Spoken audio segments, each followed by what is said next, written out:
Welcome, everybody. Delighted to be here.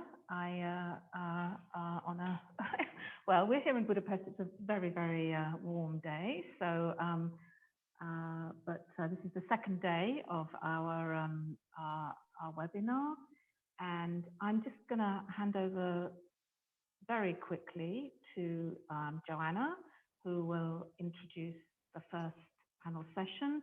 Joanna is working with us here at Validity on the Voices for Justice project. She is a legal expert and she has particular experience in disability rights and in hate crime. And I'm very much looking forward to the next session. Joanna. Thank you very much, Paula. Hi, everybody. Fantastic to see everyone here. For those of you who are joining us who joined us yesterday, I don't know if like me, you had lots of thoughts that were generated by the excellent sessions. And I'm sure that today we will have similar inspirations in thinking about our own work in terms of accessing justice for people with disabilities. So let's move on to introducing the panel. I'm really, really happy that we have three speakers with us today to look at different aspects of justice, seeking justice for people with disabilities. We're going to start by hearing from Dawn and from George. Dawn Flockton is from the organization Inclusion North, and she's a leadership coach, a committee member at Better Days, and a Tomorrow Leaders graduate and a member of the Newcastle Advisory Group. And of course, she's part of the Stop People Dying Too Young group, which is going to be what we're going to hear about with Dawn and George today. So Dawn is joined by George Julian, who's also actually a trustee at the Validity Foundation. And George fights for, among many other things, I think, fights for greater awareness and justice following the deaths of people with intellectual disabilities and autism. And George attends coroner's courts and live tweets the inquests of people with learning disabilities and autism in order to raise awareness of how they died. And if you are on Twitter, I think I would highly urge you to join, to follow George's work and also her blog as well. So before after we hear from Dawn and George, I will introduce Mira, who will follow that presentation. We're going to hear both presentations, and then we'll have time for questions and answers. So I really urge you to think about, asking any question that comes to mind as you hear from these presentations, because that's how we generate discussion and even further ideas and thinking. So let me hand over to Dawn and George. Thank you. Thank you. Thank you, Joanna. Okay, so to start with, I'm just going to provide a very quick bit of background to what this issue is and what things look like in the UK. So can everybody see that? Yeah, I'm just going to. Yes. So these are average UK life expectancy figures from 2015, which showed the discrepancy in life expectancy if you had a learning disability, an intellectual disability or not. A couple of weeks ago, new figures came out from the UK, and I've updated these figures. So we know the life expectancy, if you're a woman in the UK, the average life expectancy you will have is 86 years. If you're a learning disabled woman, it's 59 years. So that's a 27-year gap. And for men, there's a 23-year gap, with the average life expectancy for a man being 83 and a learning disabled man being 60. So we know that this life expectancy gap is in part due to poor access to quality healthcare. It is not because learning disabled people are physically frail or ill or predestined to die early. They're just not receiving appropriate healthcare. When somebody dies, we're not going to go too much into the coronial system, but we thought it'd be useful to provide some background. When somebody dies in the UK, a coroner, who's a type of judge, will open an investigation if it's not clear why that person has died. So there are three situations where a coroner should investigate a death. The first is where the cause of death is unknown. The second is if someone did not die of natural causes. And natural causes are something that you're expected to die from. And the third is if there is any other reason to be worried about why a person died. So in each of those instances, a coroner should open an inquest to find out and establish who someone was and where they died and why they died. So LEADER is the Learning Disability Mortality Review Programme in the UK, and it's a non-mandatory programme, but they investigate the deaths of learning disabled people.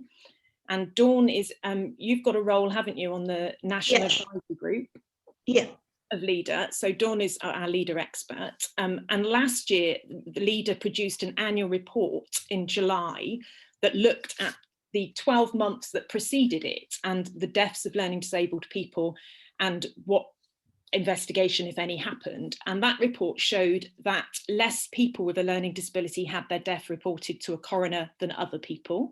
Then when those deaths were reported, less post-mortems were held, and again, less inquests were opened. So we were not happy about this. The Stop People Dying Too Young group had questions about why this was happening.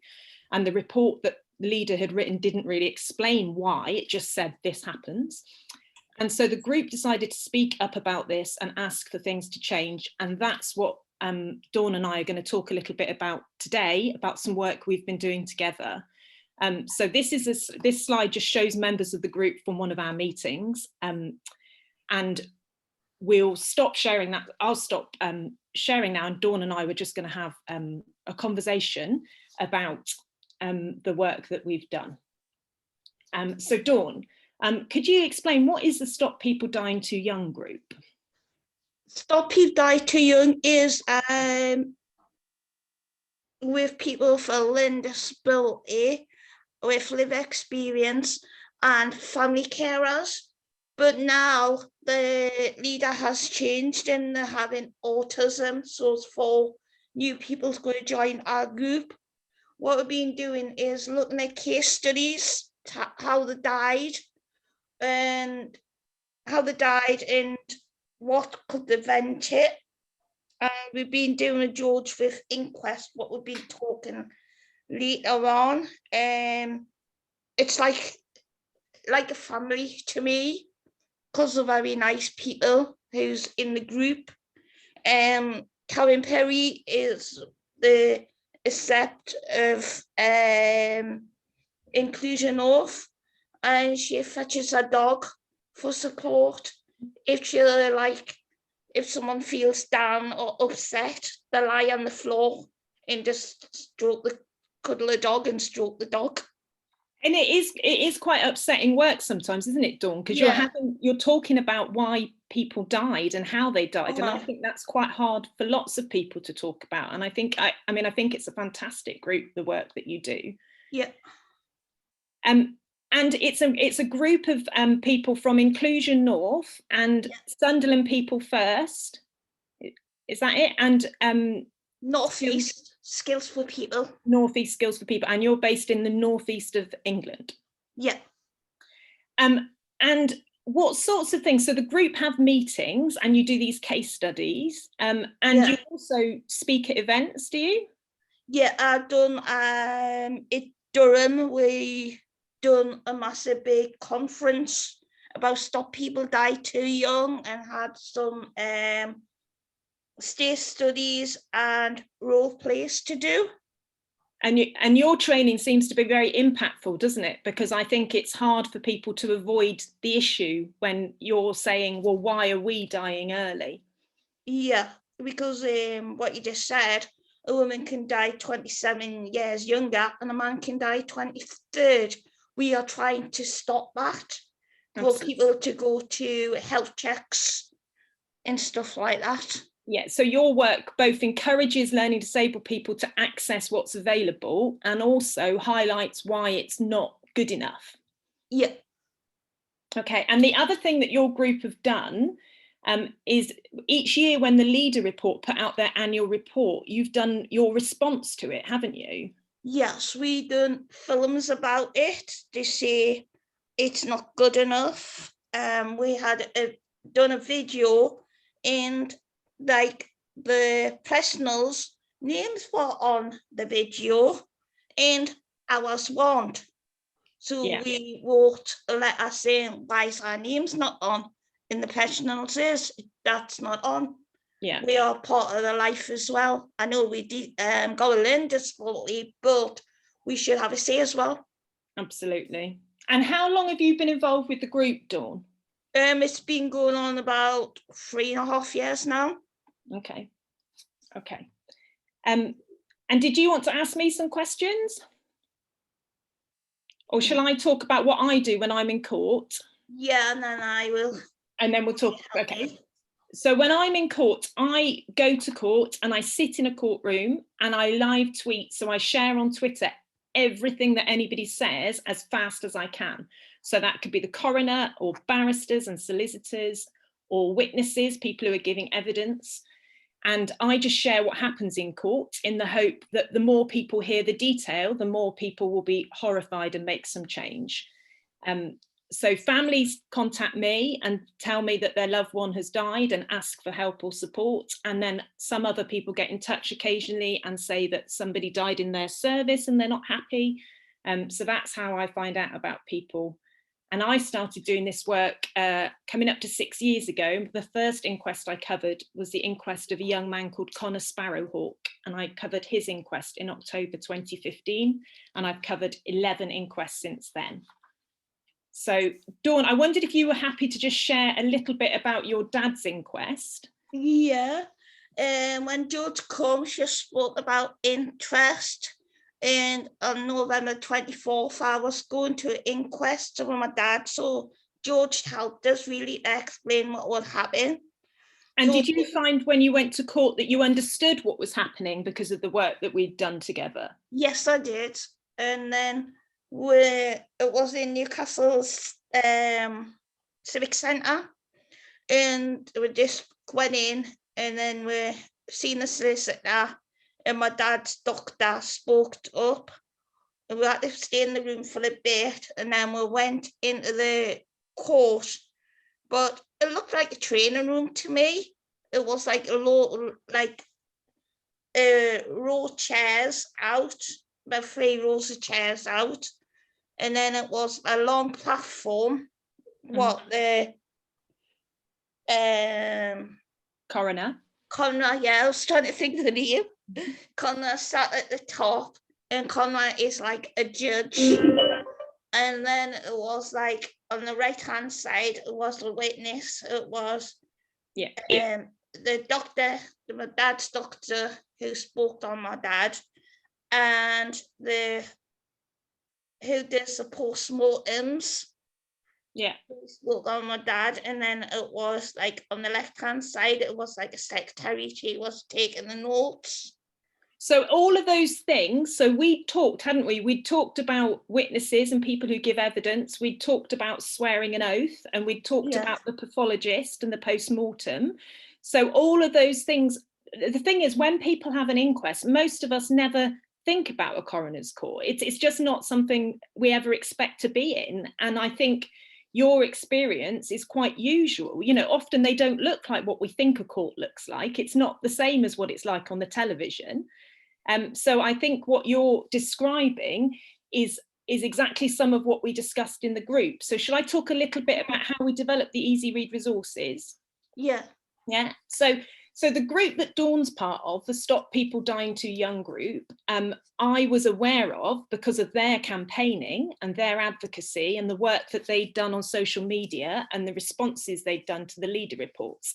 And they stand out for me because they're such a impressive group, and they say things as they are, and they're not afraid to speak the truth. And I think often people are far too polite about these things. So I was aware of the group, and I was also aware that the work that I do is about trying to improve things for learning disabled people, but I didn't have any Easy Read resources or any way to explain what I do to learning disabled people in a way that would necessarily work for them. So the group very kindly agreed to work with me. And they did the work really, and we developed 2 easy read guides and 2 video guides to talk about, the first one talks about when should a person's death be reported to a coroner and what is an inquest. And the second one is called Where is the Justice? Why are the deaths of people with a learning disability not reported to the coroner as often as other people? So we had conversations, didn't we, Dawn? We had meetings. Yeah. And the group, you asked questions, Dawn, the group asked questions, and we just talked it through, didn't we? Yeah, because the coroner wants to know how the patients died, when, and what. Exactly, and we just talked about that. We talked about what a coroner is for, and what will happen at an inquest, what happens before an inquest, and we produce these resources, and we've shared them with our networks. We wrote to the chief coroner. What else have we done with them, Dawn? We shared them with Leader. They shared them in their bulletin, and we discussed them with the coroner's support service. So we've done quite a lot of work to try and ensure people know about them. And our hope is that other people, other learning disabled people and family members and carers will be able to find out a bit more before an inquest and know when they need to push to have an inquest. We were talking about training coroners. And we did talk about training coroners, and we wrote to the person who's at the Judicial College who organises coroners training and asked them if we could have a conversation and help them think about learning disabled people presenting and training coroners themselves, so that we knew coroners had met some learning disabled people, because we kind of feel that coroners are like everyone else, and maybe there's a bias towards learning disabled people not really having a good quality of life. Is that right, Dawn? Yeah. Yeah. All right, so that's what we've been doing and working together, and we're just going to finish with a short 4-minute video which was filmed by the BBC, a BBC News team, and they came and joined some of our meetings, and they created a short film about the work that I do, and also within that what the work of the group have done. So we will play that now, if that's okay.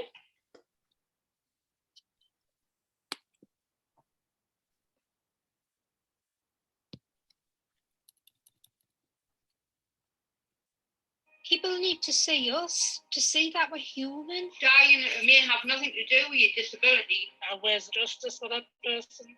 On average, men with learning disabilities die 22 years before non-disabled men. For women, it's 27 years. So we know if you have a learning disability or autism, you will die decades before someone who doesn't. That just doesn't sit right with me. Hi, I'm George, and I live tweet coronial inquests. I share what happens in court in the hope that if people are more aware of how learning disabled and autistic people live and die, they may care a little bit more about them and about their lives and why people are dying decades prematurely. George attended all of these people's inquests and tweeted every minute. George Julian, in my view, is an open justice champion. She ensures that deaths receive scrutiny which otherwise would not. It started in 2015. Connor Sparrowhawk was a fit and healthy 18-year-old. He happened to have learning disabilities and autism and epilepsy, and he drowned in a bath in hospital. And I became involved with thousands of other people, with his family and friends, campaigning about Connor's premature death. We were talking about how hidden Connor's death was, and that's where the idea grew, with George live tweeting and telling the story day in, day out. I don't think I will ever forget the moment that the jury returned a verdict. I sat in court in floods of tears, trying to type what followed, but with such a palpable relief that the jury got it, that Connor's death was entirely preventable. From there, families started getting in touch with me. George's court work is crowdfunded. Being in court itself is incredibly draining. I literally try to tweet as much of what is said verbatim. I come out and I'm fit for nothing. I can barely hold a conversation. George recently started working with these campaigners. They let us join one of their sessions. Our group is called stopping people with learning disabilities dying too young? We've been doing like case studies when people die too young to see what they've been dying of. Dying of aspirated pneumonia may have nothing to do with your disability. It may have something to do with the people that are educated looking after you didn't look after you properly. George recently started working with a new family. Coco is the youngest person whose inquest I'd covered. She was only 6 when she died. Coco had autism, but that didn't define her in any way. She was very loving. She had a little thing we used to call hurty hugs. She would squeeze you that little bit hard and you knew that she was gritting her teeth at the same time. Coco Bradford died in hospital 4 years ago. A report found that doctors failed to treat her dehydration. The Royal Cornwall Hospitals Trust apologised for failures in her care. When you go through this process, the first few months, everyone's really sorry for you. It gets to the point where you don't want to talk to anyone anymore because you don't want to spoil their day. But George does know what you're going through. Coco deserved the very best of care. She came along at a point where I was just about to give up. Bereaved families are in a position where they're having to go through this incredibly difficult process, examining what happened to their loved one. They also are placed in opposition to other bodies who may not necessarily wish to get to the truth. I guess the dream is that I reach a point where learning disabled and autistic people aren't dying decades prematurely, where bereaved families aren't contacting me. But until we reach that point, I can't imagine not doing this work. Coco's inquest is set for later this year. George will tweet about it. People need to see us, to see that we're human. Dying of Okay, so that is us. That's the work that we've been doing. I hope it was useful for people to hear a little bit about what we've done and what the group that Dawn is a member of is doing. Is there any final thoughts you wanted to offer, Dawn?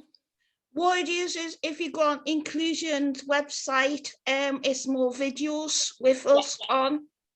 Because I'm on with my dad's inquest as well to help people with a learning disability if they're more going to an inquest. What we can do is we can share those links of your video, Dawn, talking about your dad's inquest, and a link to the page that talks about the group and the work they've done.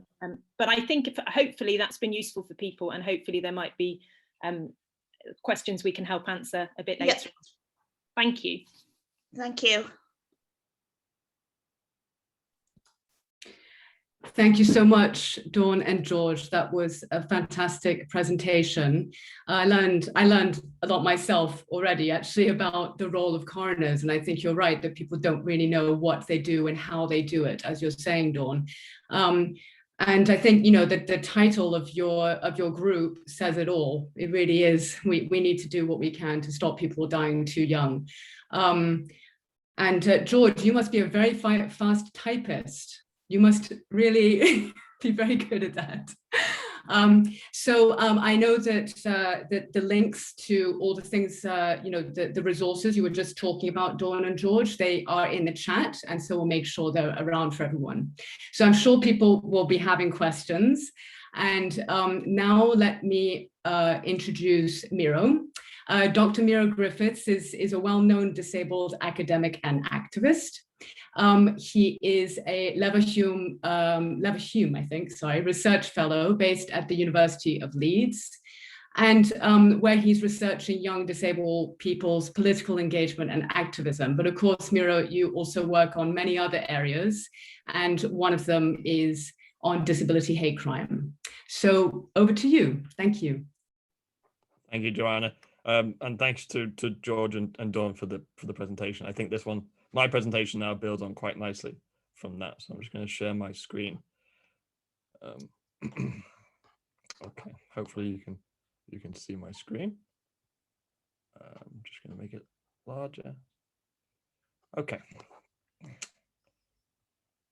So as Joanna said, my name's Miro Griffiths, and my background is I research a lot within disability, and I'm also a disabled activist and committed to disabled people's emancipation.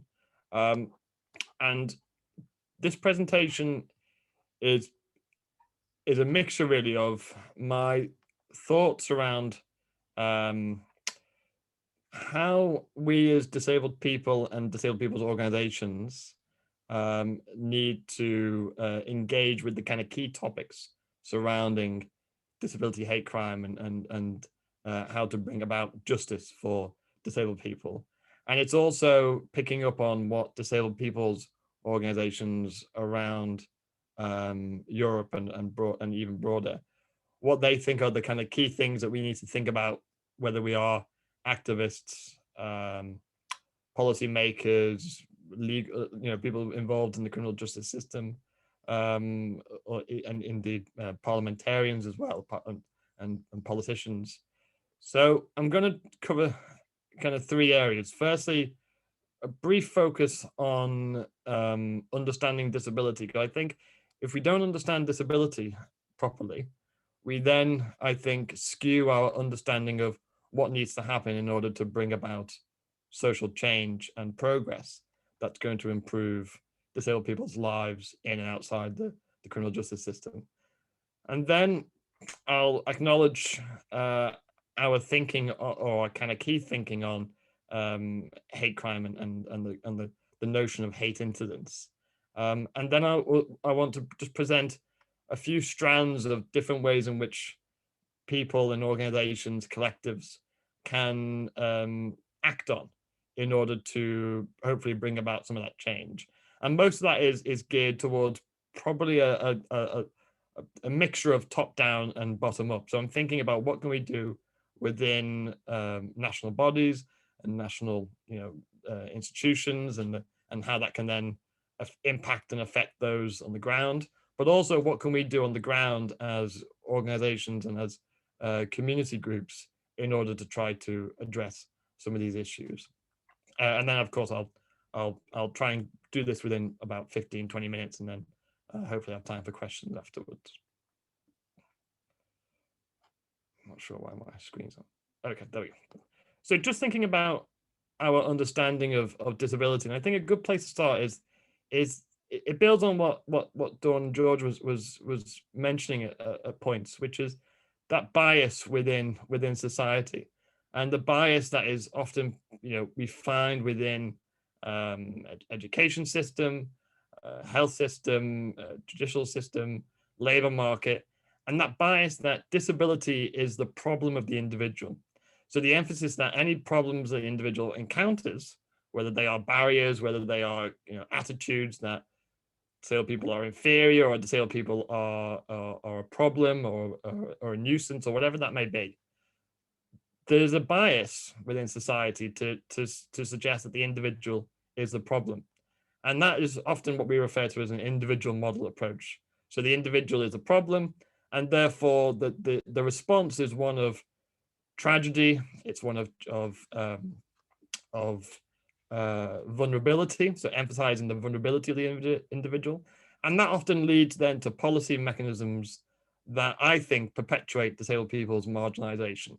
So things like segregation or isolation or exclusion from the community, and a constant questioning that the individual shouldn't be supported to be part of their community and to hold a valued and respected position in their community. And I think this individual model approach, so this idea that the individual is a problem, we can see it throughout the way society is organized, and we can see it throughout the globe. And much of our policies across those different systems that I've just talked about, but also even within the notion of giving people support, is often formed around the basis of the individual's a problem, and therefore support is geared towards trying to address the individual problem, rather than the societal or the social implications and barriers that emerge due to the way society is organized. And that leads me on to my second thing here when we're thinking about understanding disability.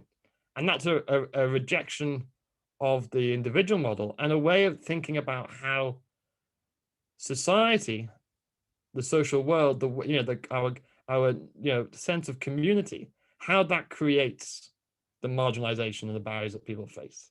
So on the one hand, people have impairments, they have health conditions, they have access requirements, we have, impairment effects, so things that happen within our bodies and the way that we process information, and that's unique to ourselves.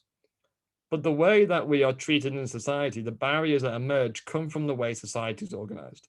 So disability becomes something that is unnecessarily imposed on top of disabled people. It's imposed on top of people who have impairment or who have labels, and so on. And really, it's about the way in which society is organized.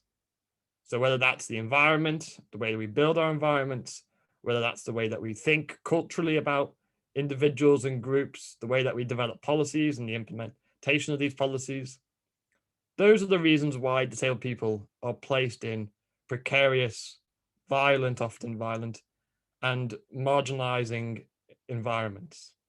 And the question is, how do we then challenge that? Because if we move away from an individual model approach and we move towards thinking about the barriers that emerge in the ways that emerge are due to the way society is organized, we can then say, well, it's not the responsibility of the individual to change.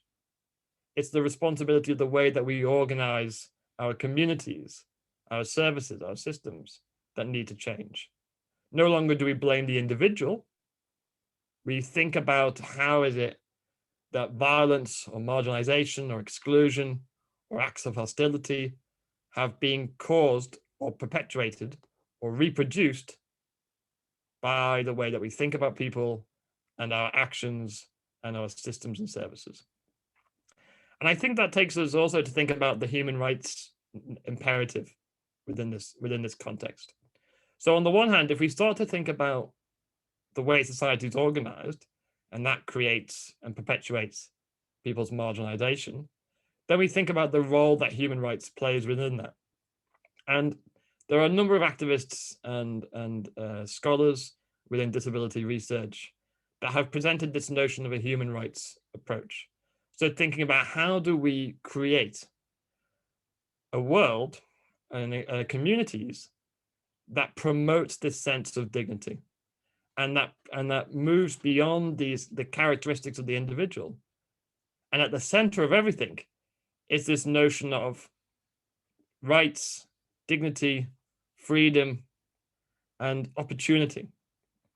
And I think this is where we can start to combine the social model approach with a human rights approach. And I think this is essential to the work on justice, most broadly speaking, but particularly within the work on hate crime. Because what we're saying is, well, if our policies and our strategies to address hate crime and to improve disabled people's opportunities in society, if the focus is on the way that society is organized, then how do we build in the human rights within our policies and approaches? And there are some really good tools, I think, for that. And things that we may want to think about later on in the discussion is how to incorporate the United Nations Convention on the Rights of Persons with Disabilities into our thinking on justice and hate crime.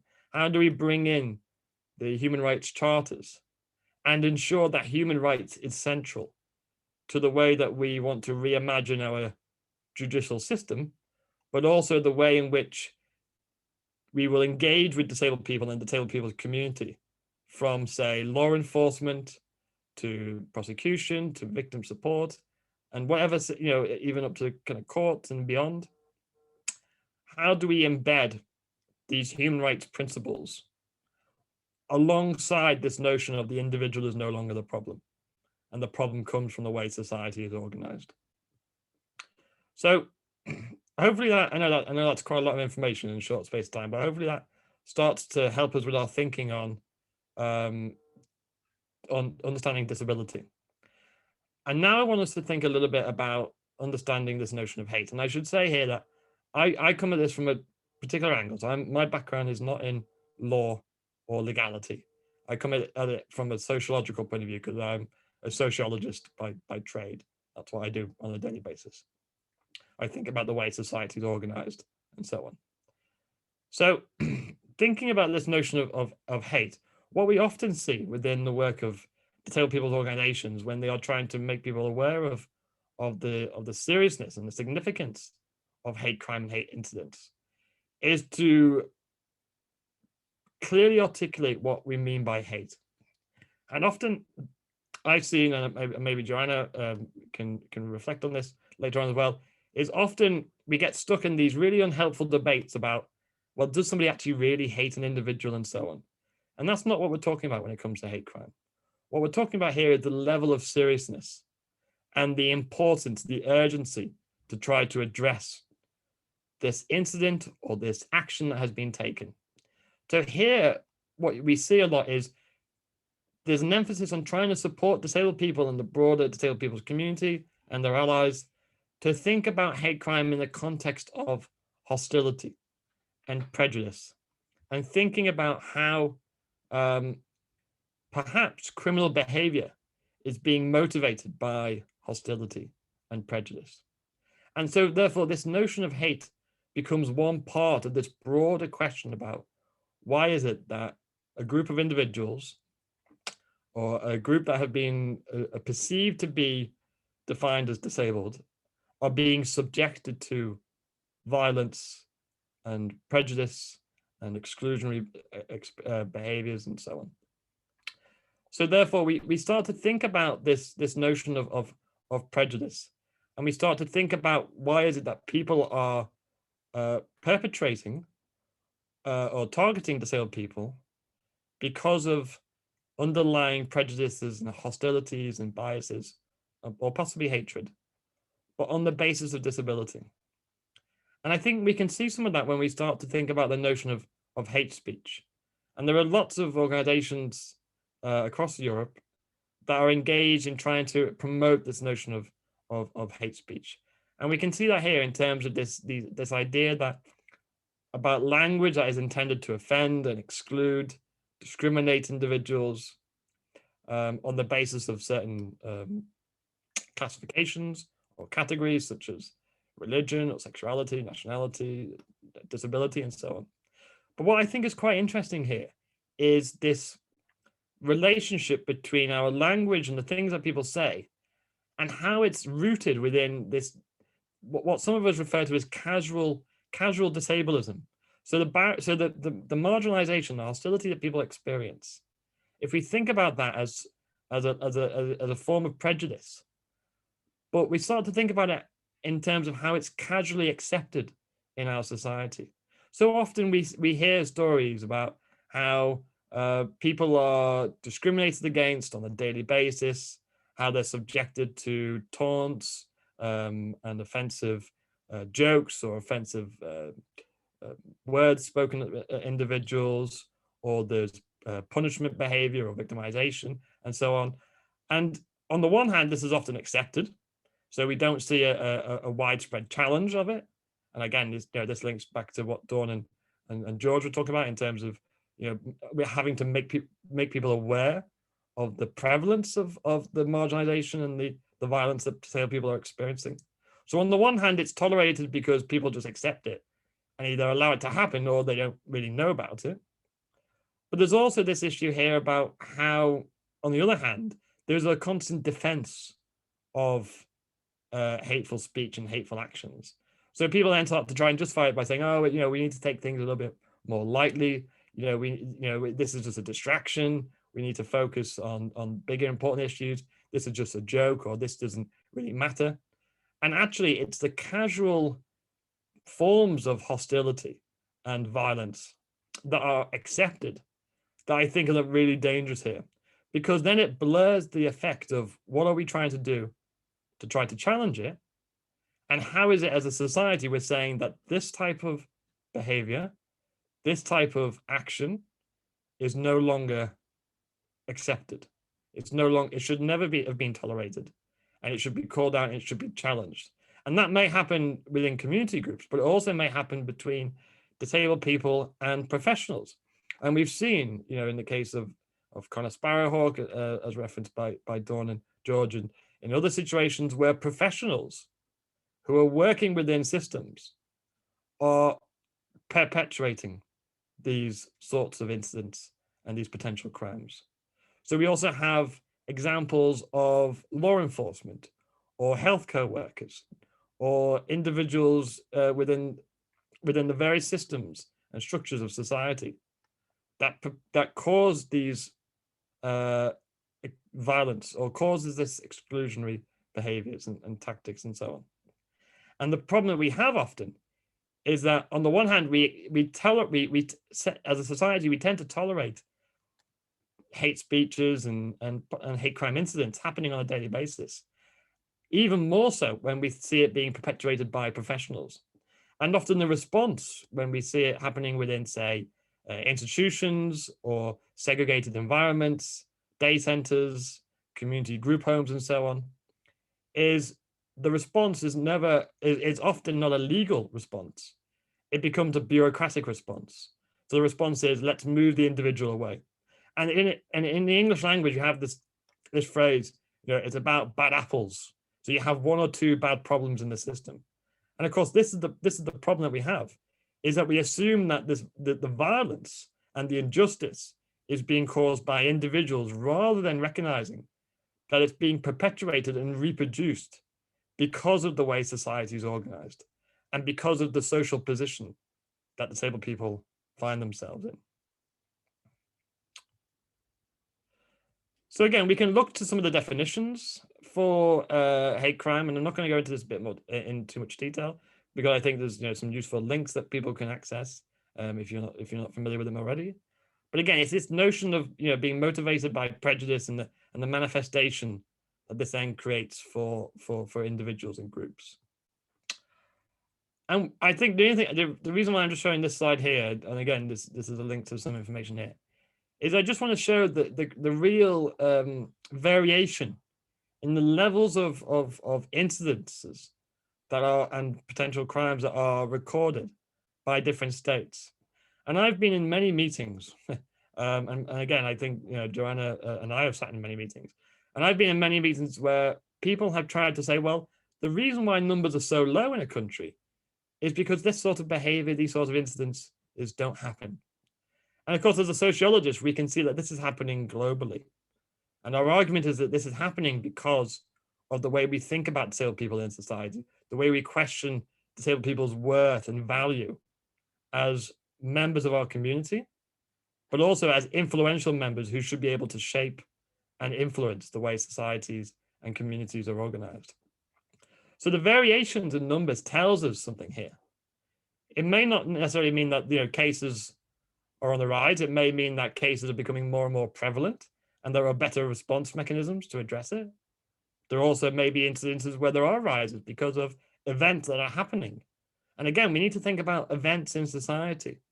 When we have, say, an exploration or an expansion of right-wing or offensive narratives associated with marginalized communities, as we see in some countries across the globe. It may be linked to events where there are real concerns about deprivation.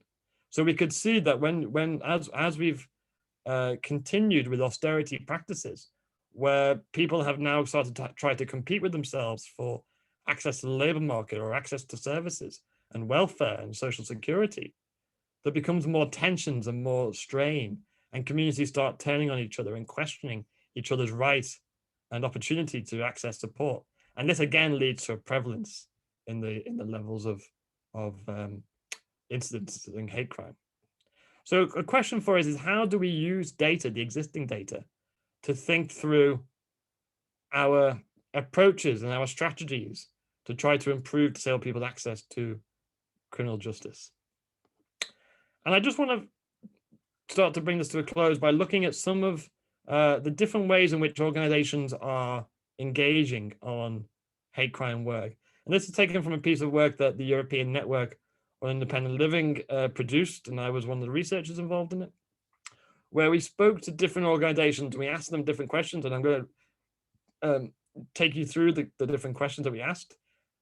I'm going to highlight the different themes that emerge, which I think can be a useful starting point or reflection point for all of you in terms of thinking about where can we see windows of opportunity to create change or to enhance some of our work or to or to focus and concentrate some of our activities.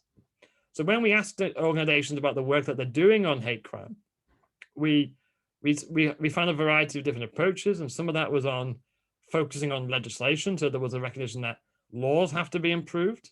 And whilst I fully support that, I'm also I think there's a cautionary point to make, which is often we can talk about resources and we can talk about funding and we can talk about improved legislation, but that's that's a long-term plan, and that's something that has to be tweaked and changed throughout time, and pressure has to be created to try to improve those different areas. But often we have to think about what are we doing at the grassroots level to try to address the immediate crisis, which is disabled people and their communities experiencing violence, and perhaps the lack of a justice system that takes account of disabled people's needs. So on the one hand, we can see legislation, but we can also see this notion of the essence of support systems, and how do we support those who have experienced disability hate crime or have repeatedly experienced disability hate crime? Because often, as we can see from the data, people will perhaps inform law enforcement or they'll inform third-party reporting mechanisms, but because of the inaccessibility of the system, or because of the assumptions that are made culturally about disabled people and the credibility of their voices, often we find that disabled people are continuously experiencing hate crime incidences or hate speech incidences and so on. So there's a question of how do we provide support to those who we are aware of, who are continuously experiencing hate crime? And how do we also move towards raising awareness about the importance of hate crime to different stakeholders and different actors, such as law enforcement, prosecutors, criminal justice system, more broadly speaking. But raising awareness is one side of the coin, but the other side is also the continued dialogue, the continued discussions that need to be created between civil society organizations and policymakers. Because if we recognize that disabled people are experts by experience, disabled people and their organizations are the best voices in identifying the problems and collaborating to identify the solutions with policymakers, with stakeholders and actors associated with the issue. We need to think about how to create sustainable and legacy-driven dialogues between civil society and policymakers, and also how we can create small networks of communities at a local level. So how do we have ongoing relationships between, say, local law enforcement and civil society and victim support? And there's also an issue here about third-party reporting mechanism, because we know that for many disabled people, there is a lack of trust. There is a distrust with professionals because of historical activities, but also because of the way disabled people are positioned in society, that there is a justifiable lack of trust in professionals. So we need to think about alternative mechanisms for reporting crimes and incidences. And that may be, for example, third-party reporting mechanisms. And when we asked organizations to think about their work, about what's needed to advance their work, well, on one hand, it was about funding, but there was also about reflecting on law enforcement and prosecution approaches and making sure that there is consistency across states, so that where good practice is emerging, we have a way of capturing that and sharing that more broadly speaking, but also thinking about emphasizing the importance of a top-down approach where there is consistency throughout states and, more broadly speaking, throughout regions of the globe, so that we can have a much more universal approach to thinking about a criminal justice system that works for disabled people. And there's also an issue here about good examples to disseminate. So we can see that existing data is showing us about how to create more awareness amongst civil society organizations, how to create toolkits and guidelines and materials that can help us understand topics like what do we mean by disability? What do we mean by hate crime? What do we mean by disability hate crime? And literature on exploring why is it that there are barriers? Why is it that from a sociological point of view, there are communities that don't feel comfortable going to the police or don't want to speak to professionals about their experiences? because of historical violence or historical marginalization that is continuously perpetuated. So on the one hand, it's about raising awareness of what needs to happen, but it's also about recognizing where are the existing problems within the system that are being exacerbated by the way that we organize ourselves, by the way that we organize our services. And when it comes to advancing work, and this is one of the last areas from the research, there was a recognition of a focus on trying to improve legislation and trying to make people aware of legislation, but there was that emphasis placed on collaboration and on using personal anecdotal stories that we find within local environments, but using the personal experiences as a way to understand the broader political, historical, social contexts associated with this. So as a sociologist, a lot of my work is based within the work of C.W. Mills, an American sociologist from the 50s, who said everything to do with society, you start with an individual's experience, but you have to understand it within the broader political, historical, social, cultural context. You look to those contexts in order to understand why are things happening on a daily basis, rather than just focusing on the individual and therefore individualizing the problem. And this last point here is about this issue of vulnerability. And often within narratives on criminal justice, often I've seen the way in which vulnerability is used as a way to emphasize the importance of protecting people. And of course, vulnerability is something that we must take seriously. But there is a danger, I think, in a lot of strategies where disabled people are placed in the context of vulnerability almost by default. There's an assumption that, well, disabled people are inherently vulnerable. So you start with the assumption that they must be protected. And often that protection then leads to troubling outcomes such as segregation and isolation.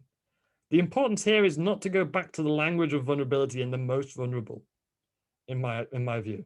The point is to recognize that all of us in life can be placed in vulnerable circumstances. And it's the circumstances that create vulnerability. So if there are people experiencing vulnerability, we want to ask ourselves, what are the social, political, historical, cultural, economic contexts that are creating this vulnerability? So we can change that rather than just assuming that by default, the individual is vulnerable and therefore our response is to automatically protect the individual by way of removing them from the continued organization of society. And this is my final slide. And it's just, I suppose it's a question of the path we want to take to improve disabled people's inclusion within society, more broadly speaking, but thinking about improving the criminal justice system, particularly around hate crime. And I suppose that for me, I see two different paths. And I don't think these paths are distinctly going in separate directions. I think they're entangled and we'll fall onto the path as and when we progress this work. But on the one hand, we want to think about the legal and the mechanistic approaches that are needed. So how do we build on the United Nations Convention on the Rights of Persons with Disabilities?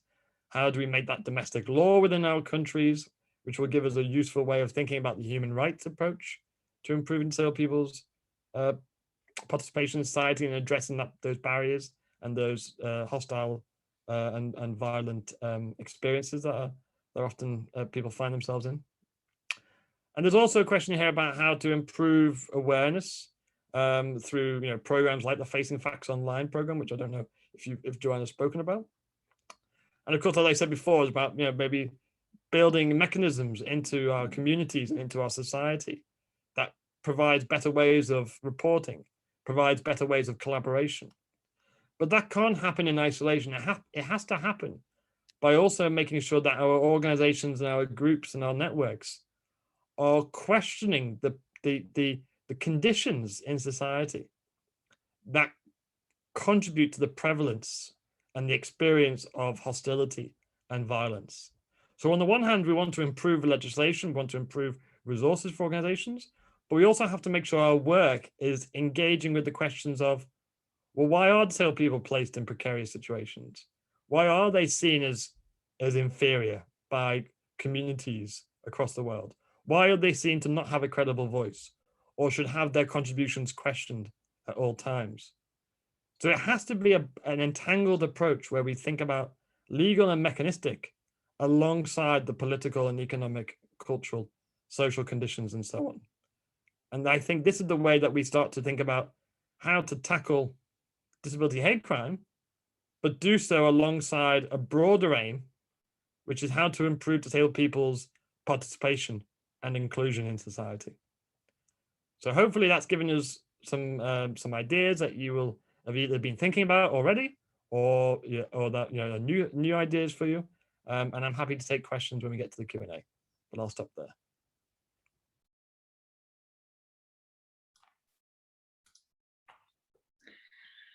Thank you so much, Miro. That was excellent. And you really helped me learn a little more about the connections between the social model and the human rights model. I found that really important, and some really important questions for all of us about what are the challenges and how do we move forward, some kind of practical ideas, especially around this connection between communities and those who have responsibility to prevent, investigate, and prosecute disability hate crime. So everyone, now this is your chance actually to ask questions of Dawn, George, and Miro. And Dawn, I think that you've been yeah, there you are, excellent, good to see you. So let me have a look to see if there are hands up, or I also will rely on Jofi to let me know if there are some people who like to ask questions. You can also put your questions in the chat. So we have about 10, 15 minutes or so for questions while people get their thoughts together. First of all, maybe Dawn and George and Miro, you might have questions for each other or reflections for each other. So I can ask you first before I get my questions in.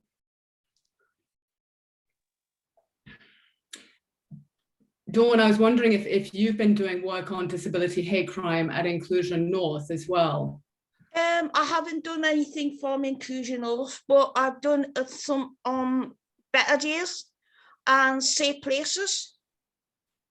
Safe Places is when people get to arrest or lost a purse, lost a bus pass, so they have to go to a safe space to phone their carers up to go and get them. Okay, that sounds really useful. And have people been also talking about experiences of disability hate crime or being targeted, or maybe a victim, they think it's because they have a disability? Have people talked about those things? It's another video, Lee. I don't know his second name. Is it Lee Irvin from the Northeast? He got involved with lads, and he thought it was his mate, but they killed him at the end. That's a good video. Okay. The safe places, that sounds really important, yeah, for people in the community to know if they can go somewhere if something happens to them. Yeah. We have a question from Stephen, but since I opened it also to George and maybe Miro, if you have a question either for Dawn or George, let's do that. And then I'm going to maybe ask Stephen to ask his question in person. So George?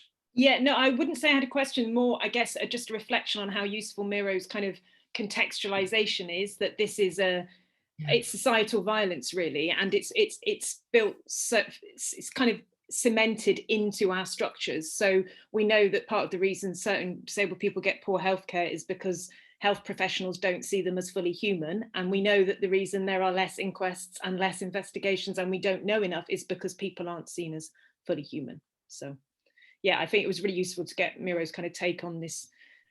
And it left me wondering, should we know that there are far less prosecutions, very rarely, possibly never prosecutions when there are failings in care that result in someone's death.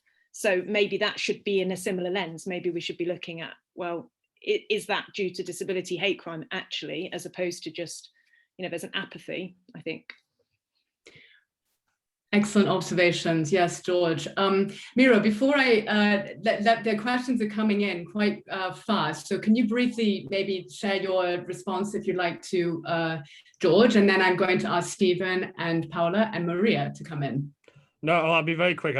My reflection on George and Dawn's presentation was that significance of relationships between different stakeholders and actors in the system. If we're going to create meaningful and sustainable change, we've got to be placing civil society organizations like Inclusion North and so on at the center of what we're doing, and ensure that those who have resources and influence and authority and possibly power need to be working with civil society organizations at every point and sharing the power with these organizations. Yes, this kind of systems approach, really seeing the connections across the issues, and also, you know, the social model of disability. That's what that's about. Stephen, can I please ask you to ask your question?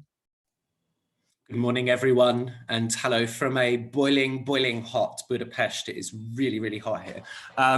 So thank you so much, Dawn, George, and Miro, for your fantastic contributions today.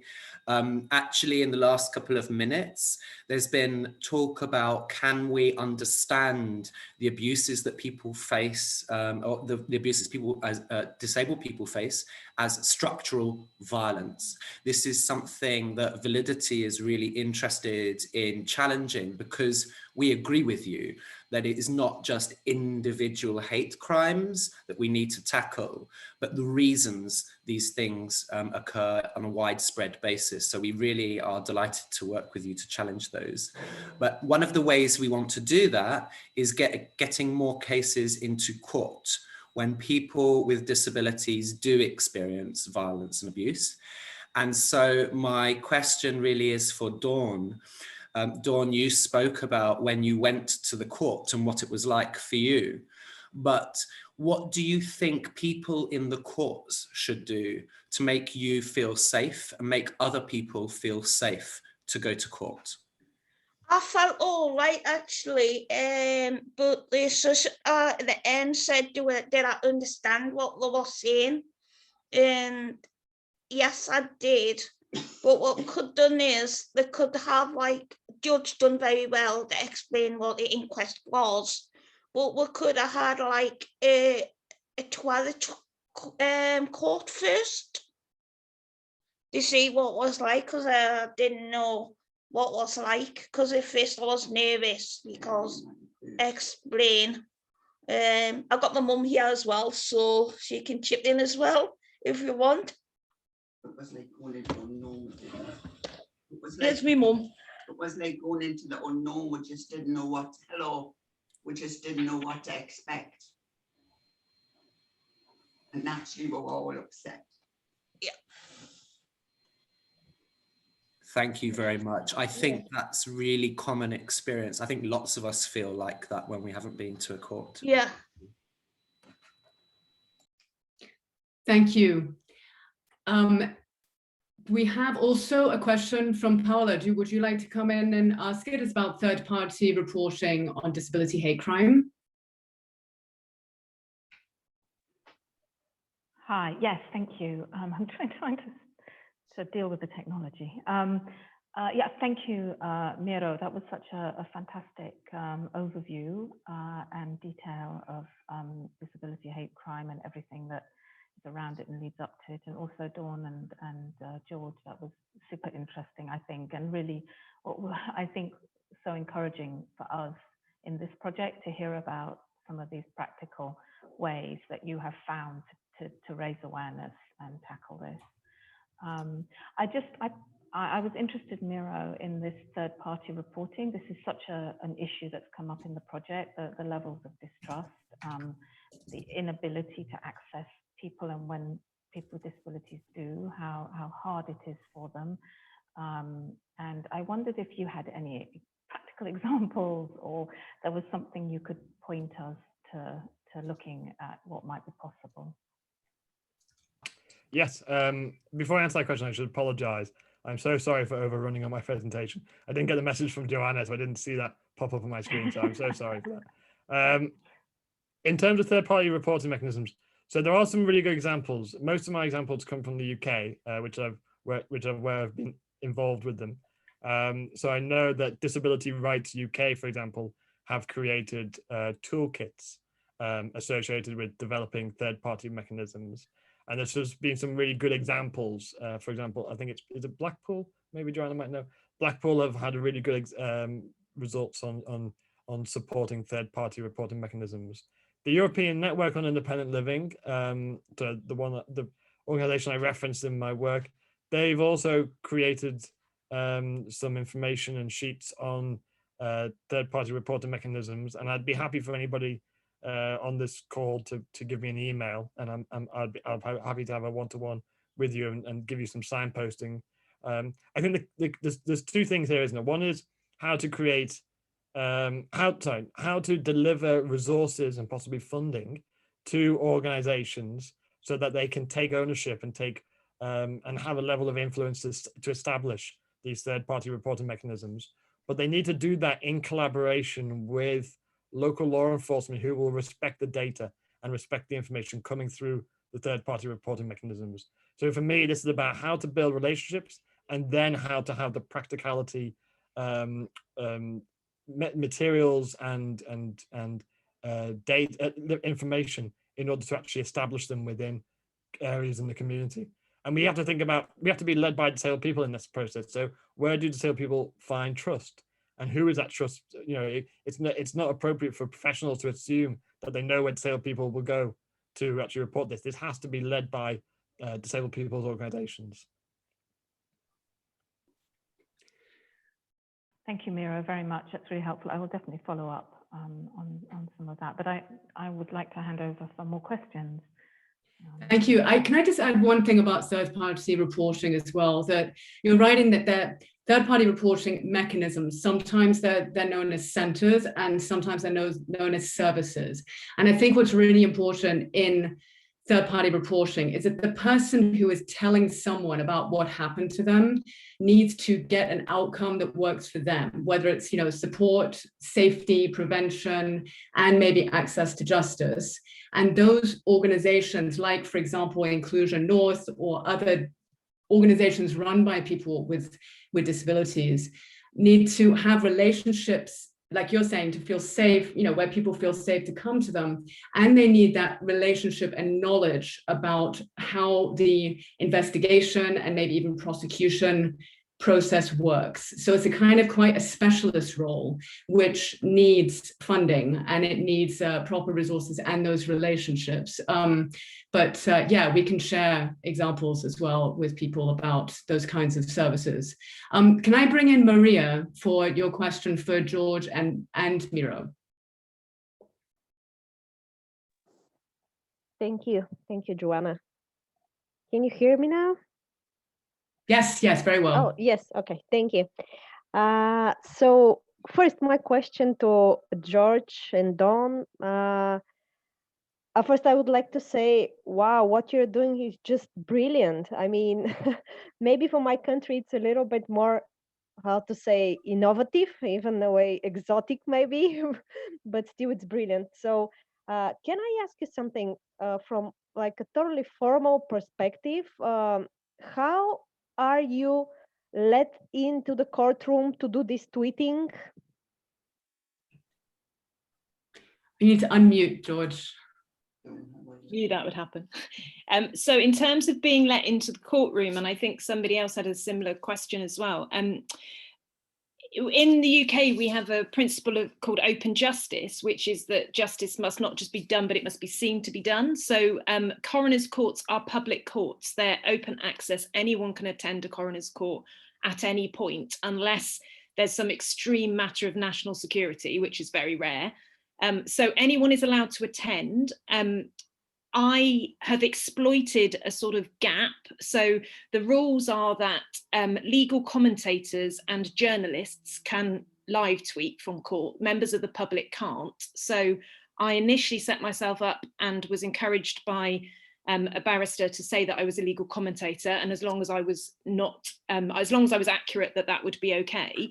And it just developed from there, really. But I'm the only person to my knowledge who does this work in the UK. And so I was a legal commentator, and then about 18 months ago, I applied for membership of the National Union of Journalists and registered and became a journalist, to just protect my right, really, because it's all down to the coroner whose court it's in. You know, it can be.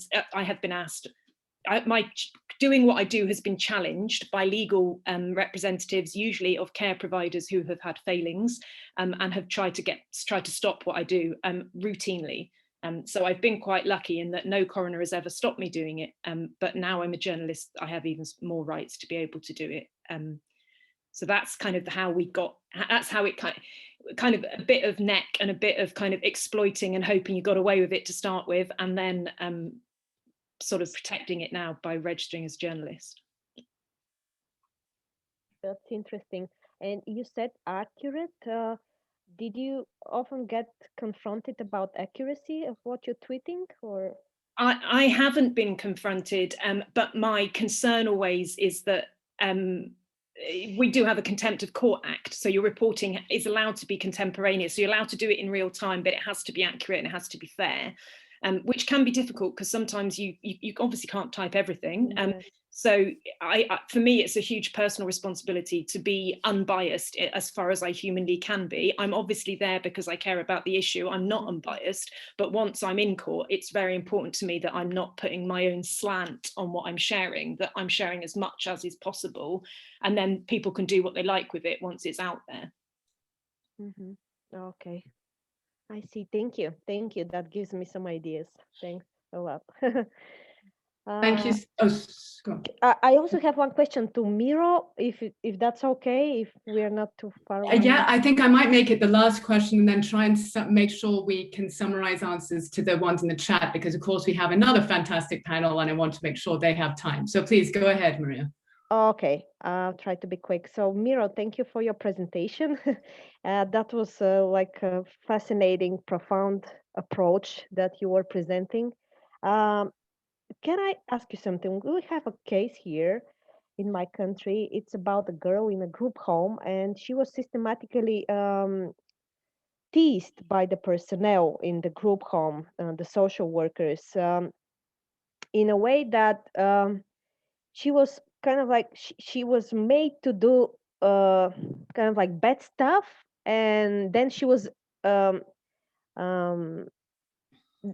they were accusing her of doing it, like I'm sorry, let me explain once again. So the social workers were doing the bad things, and then they were accusing her of doing these things and making videos of these things while pointing at her that she was the one doing it. And the girl even got this mental crisis and got into hospital, a psychiatric hospital, because of that. And we tend to believe that this is a hate crime. Could I hear what your arguments to a hate crime would be for that? I mean, did I? Right. I because of my background not in legality, I wouldn't. Yes, I know, but on that, I suppose for me it'd be a question of how the incident is being taken seriously by when it's reported, and also how the support is being provided to the individual. So irrespective of the outcome, there's a question of how the issue is raised and highlighted, how it's responded to by outside and internal individuals within the system, and then ultimately there's a situation where somebody is facing possible extreme crisis. So how we provide support to the individual, the disabled person in this situation, must be the priority. In terms of the legality of it, I'd probably look to Joanna for more support on that question. Well, it also, I think, connects to one of Annetta's questions, and I think we're going to have to take that maybe into the chat because we've run out of time, and I want to make sure we have enough time for the next panel. So let's look at the chat, see what we can respond to and follow up in that way. But at this point, I'd like to do a sort of a virtual applause for our panel. And it was great to meet you, Dawn, George, and Miro, and to hear about your work, and also Dawn's mother. Thank you for, it was great to meet you too. And now let me pass on to the next session. Thank you.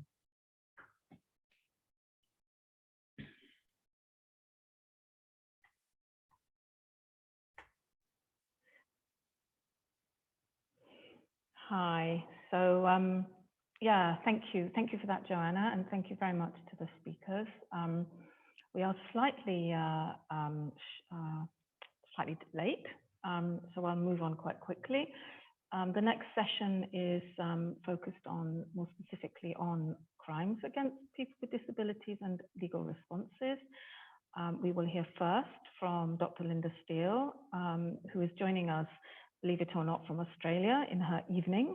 So thank you very much, Linda, for finding the time to join us.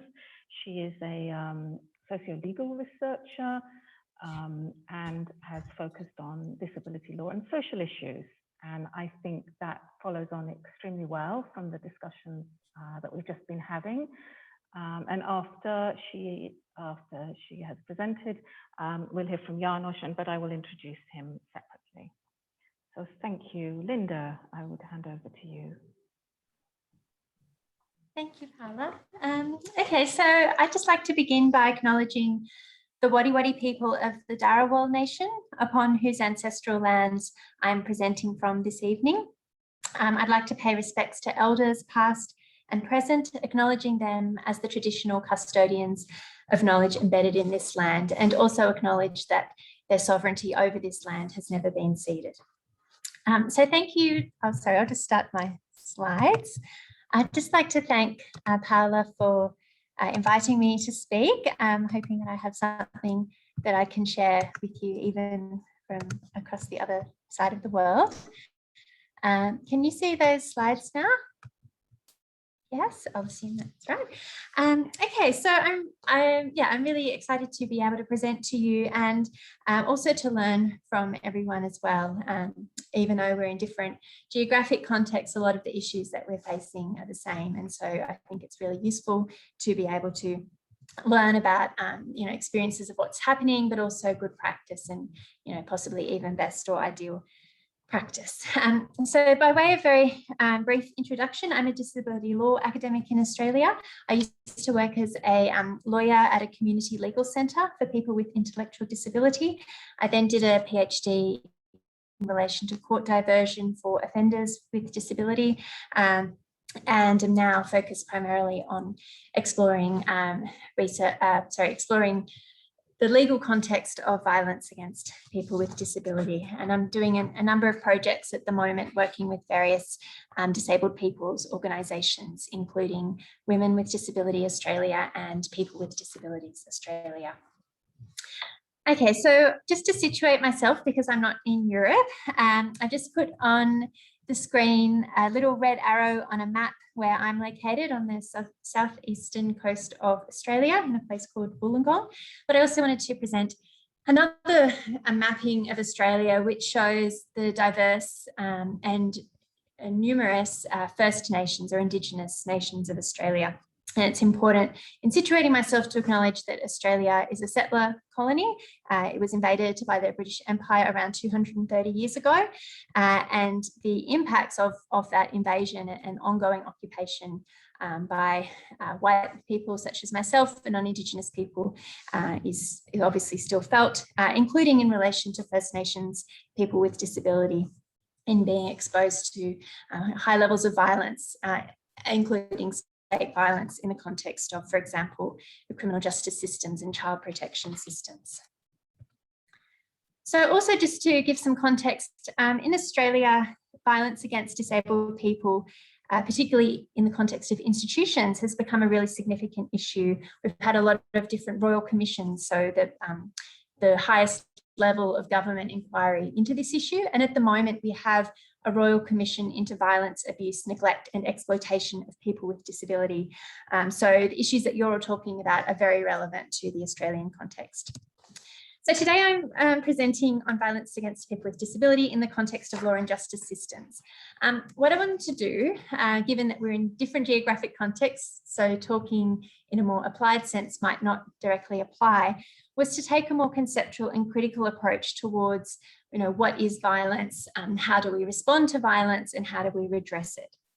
And I'm doing this because my experience in Australia with disabled people's organisations, and even myself when I was a lawyer, those experiences are that, everyone who is within the disability community is very aware of the limitations of conventional legal approaches or state approaches to violence. So what violence is very narrow in the criminal law sense. So I'm hoping to offer some new tools or concepts that might help us to deepen our understanding or the way in which we articulate this issue of violence and what the possible responses might be.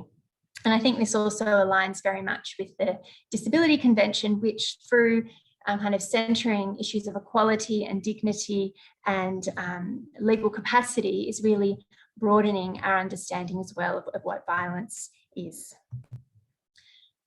So my starting point is the medical model of disability. So I'm sure everyone, you've probably already been speaking about this over the past 2 days or utilising it in your work, but disability is conventionally understood through a medical lens or medical model as some kind of individual natural deviation from some kind of biomedical scientific norm. And so in this context, collective efforts should then be directed not towards empowering people with disability, but instead to curing and rehabilitating them. And coercive interventions in people's bodies or to detain people or to segregate them are justified on the basis that these are necessary and therapeutic in light of this medicalised understanding of disability. This also means that people with disability become seen in very negative ways as incapable of articulating their own wishes and needs, as vulnerable, as dangerous, as burdensome, and as fundamentally different to people without disability. Disability activists and people with disability and critical disability scholars have, of course, questioned this model, and people with disability have, led this challenging of this idea. And some people reframe this approach as ableism. So ableism challenges this idea that there is this kind of natural scientific understanding of disability, and instead says that actually ableism is about political hierarchies of fitness, of who is recognised as a full human, as a full citizen, who is entitled to be included within society. And that aligns with who is going to be of most value to the nation and to the population as a whole. And whoever is at the top of this hierarchy, they're the people who are seen as most deserving of life and entitled to access to property, to resources, to legal protections, to sustain their life and to flourish. And I've just put up on this slide a passage from a recent report by the previous UN Special Rapporteur on the Rights of People with Disabilities that kind of elaborates on this idea of ableism.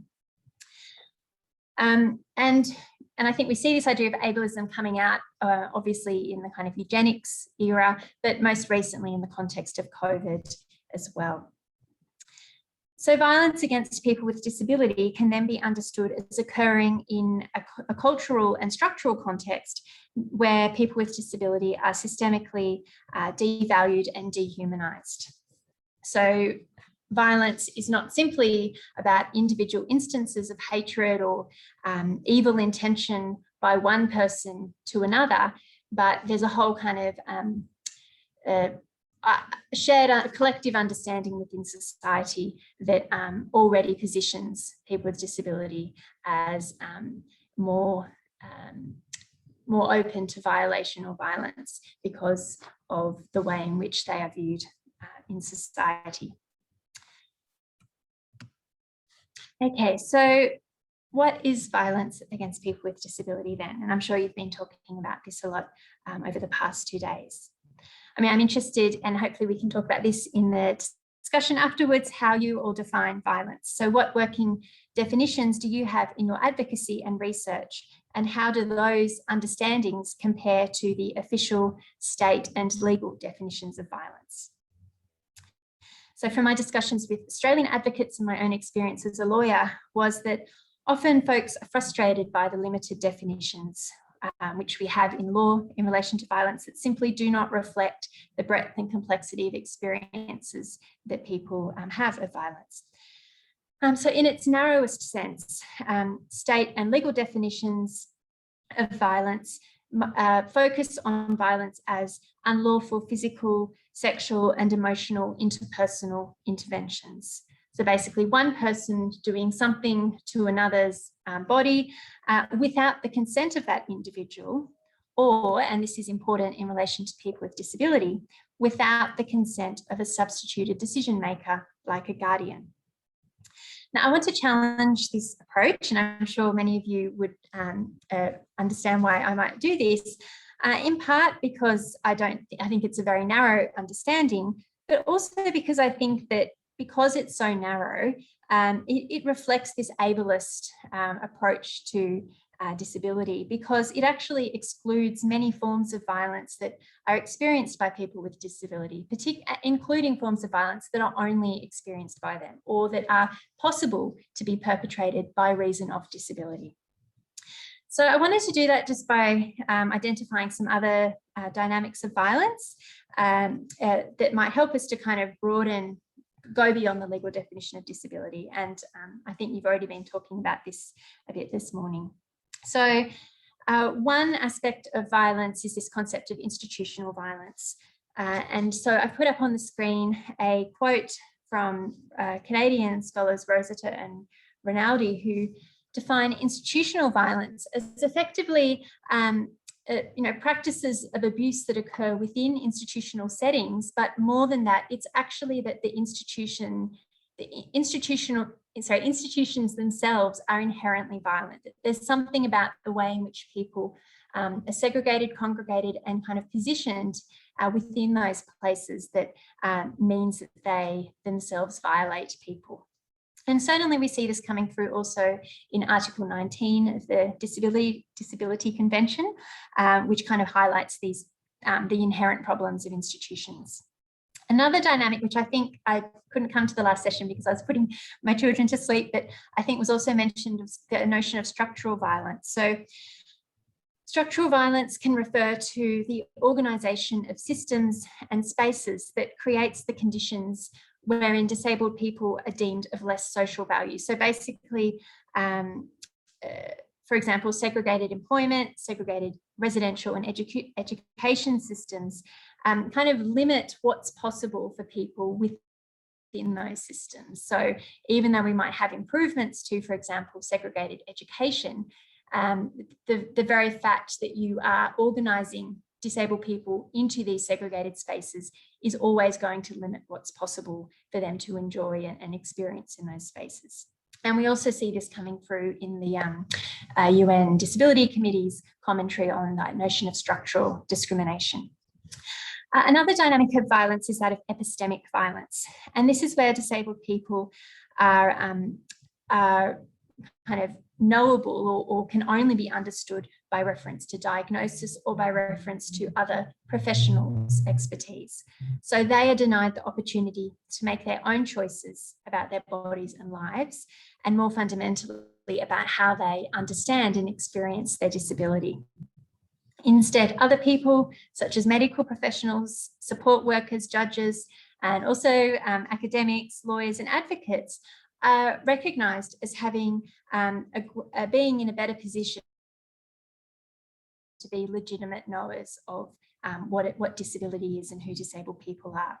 And disabled people's own views are disregarded. So an example here would be the use of substituted decision-making, which denies disabled people the opportunity to articulate their own desires as to how they want to live their lives and what they want to happen to their bodies. But it's also, I think, present in, for example, media discussions, government reviews, even academic conferences, where the voices of those who are exclusively speaking or that are amplified are those that are non-disabled.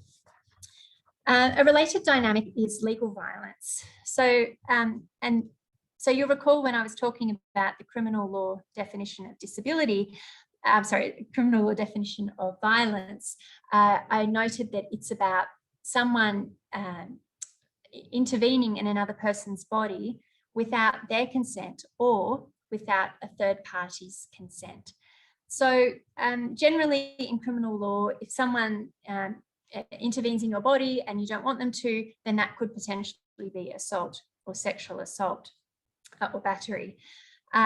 But with people with disability, criminal law says, well, because some people don't have the mental capacity to be able to give that consent, we're going to give that decision-making to someone else, and we're going to recognise what they say in relation to what happens to that person's body.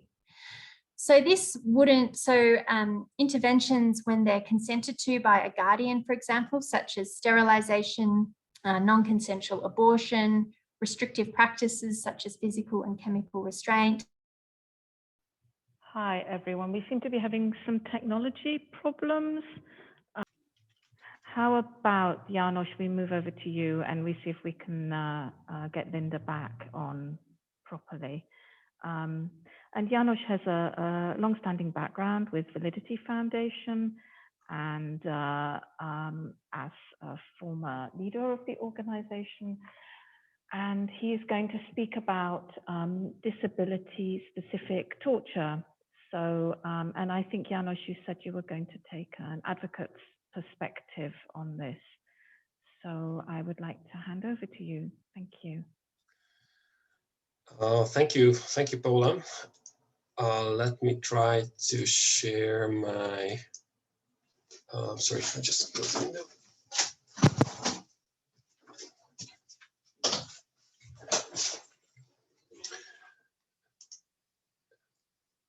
So, I hope you can see my slides. I am very happy to be here today, talking to peers in many ways, because I am a lecturer at the moment, but I'm also a human rights lawyer who has done some work in representing persons with disabilities who have been victims of violence and crimes. And today I wanted not to focus on the specific legal aspects of how criminal law is specifically not protecting persons with disabilities, because I wanted to instead take a look at the big picture. So to take a look from above on human rights and what human rights law is doing in this field, and how specifically is not helping persons with disabilities, how it failed to help them, and what can we do nevertheless to use some of human rights law's features to help solve this problem.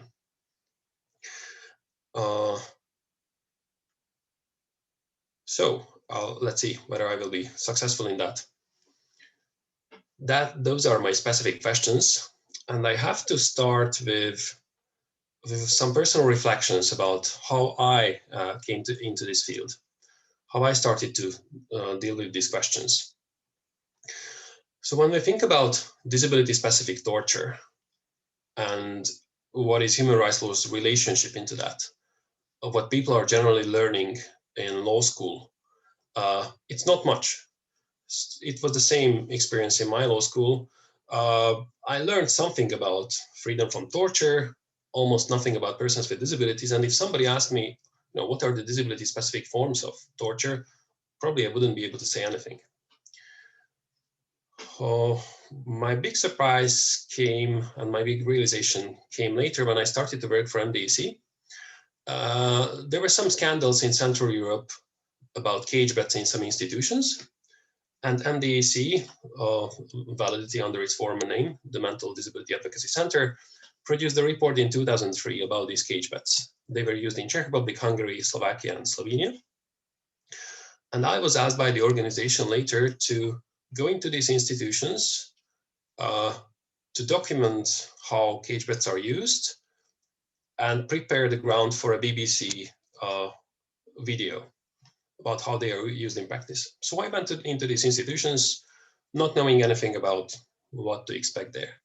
And I found the cage beds. This is a cage bed in Slovakia. This is how they look. They lock people into them. And I've seen some people in these cage beds who were locked in for weeks, some of them for months. Some of them have been there basically their entire lives. And I started thinking, how is this possible?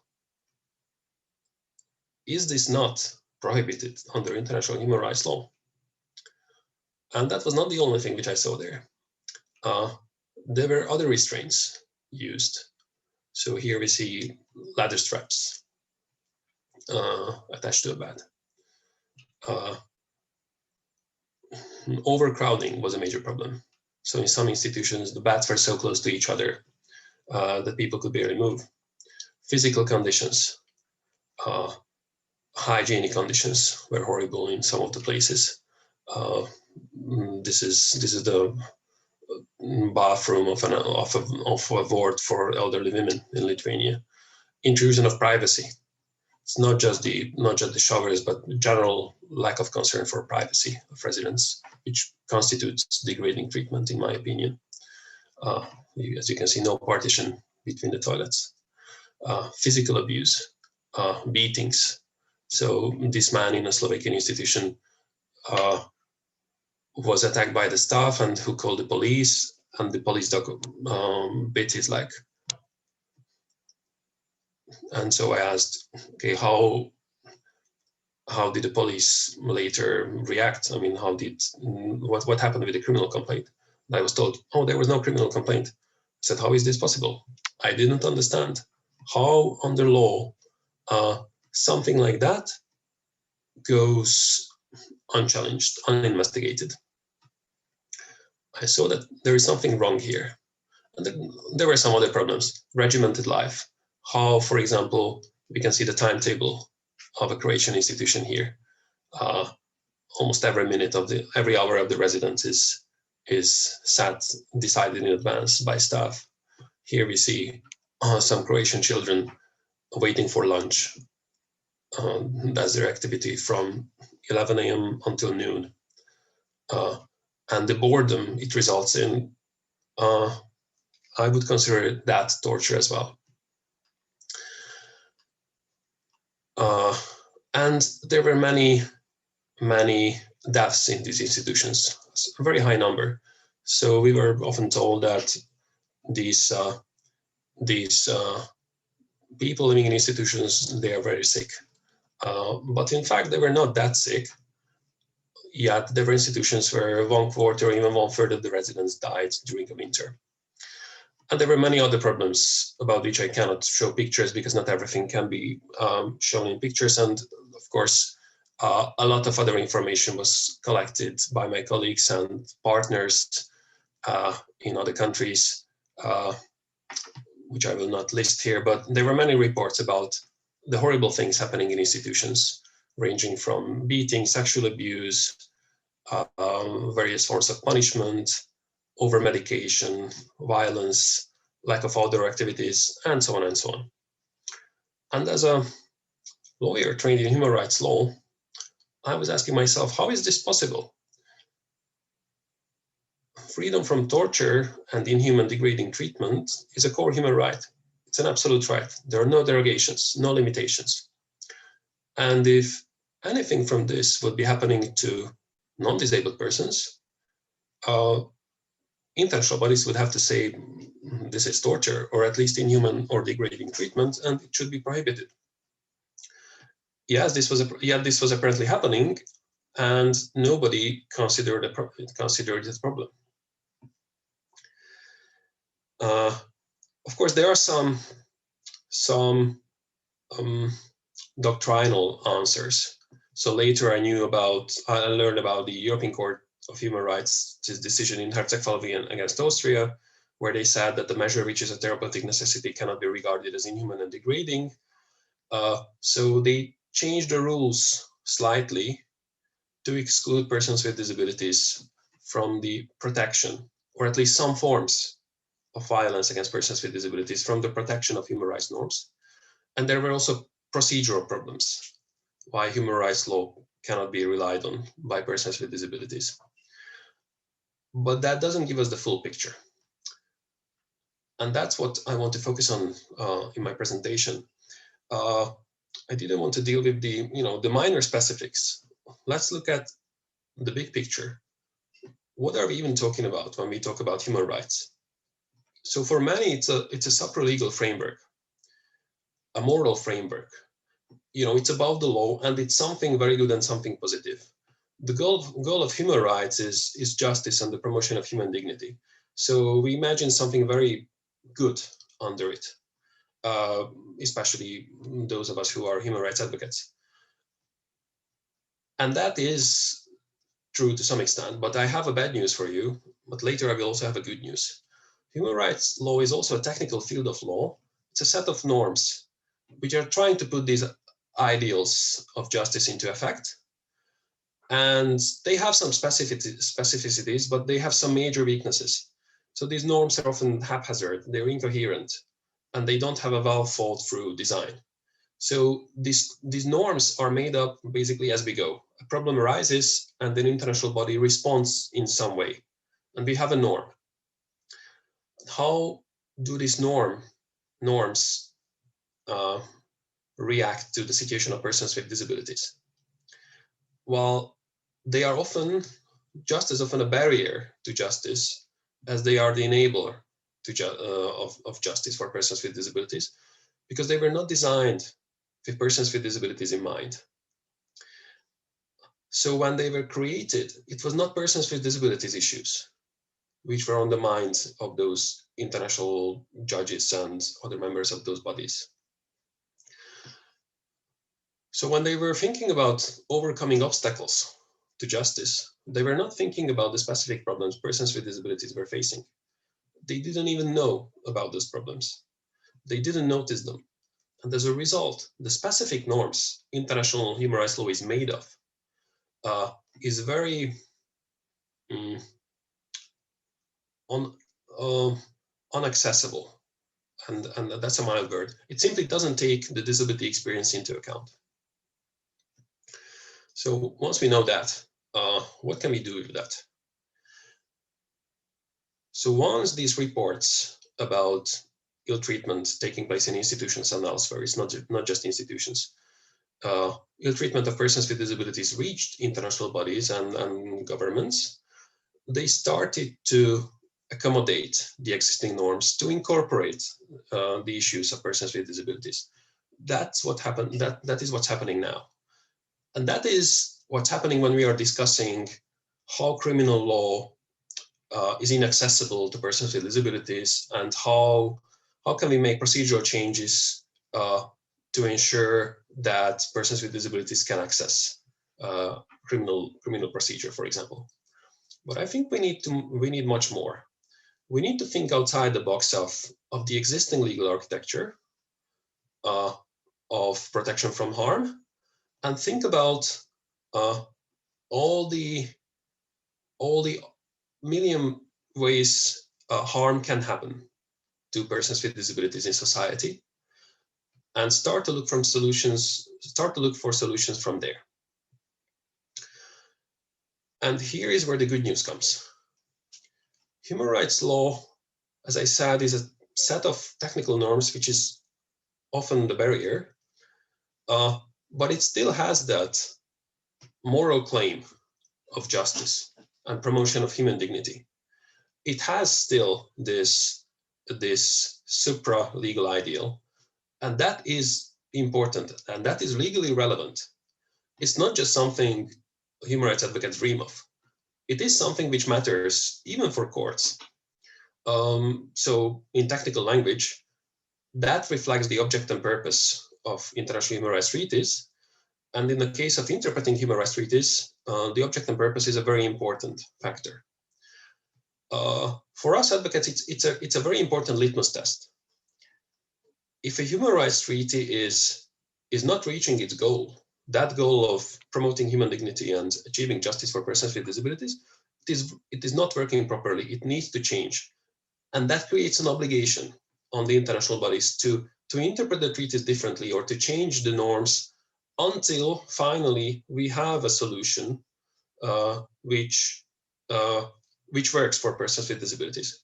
It is even reflected in some of the decisions. For example, the European Court of Human Rights has this doctrine of effective protection of human rights, which they very often use to go beyond the existing interpretation and try to come up with something which is more effective. In a few cases for persons with disabilities, they do this in many other cases. So how does the usual framework look? How it has developed? If we have a certain harm, imagine, I don't know, beating of prisoners by prison guards. So the usual response was classify it as torture, impose a criminal section, criminalize the activity, and make the criminal authority responsible for prosecuting the crimes.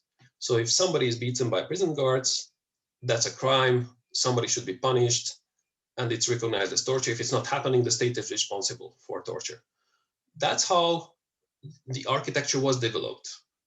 And that's why we are now trying to use criminal law to help persons with disabilities. But thinking outside the box of existing human rights law, we have to notice that not every harm suffered by persons with disabilities can be classified as torture. Not every harm should be classified as torture. I will give you an example later. Not every harm has an individual perpetrator.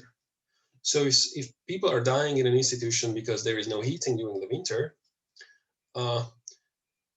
it's probably not a wise approach to prosecute the carers, because maybe they're not the responsible ones for, they can do certain things, but increasing the budget of the institution is perhaps beyond their control, and somebody else is responsible.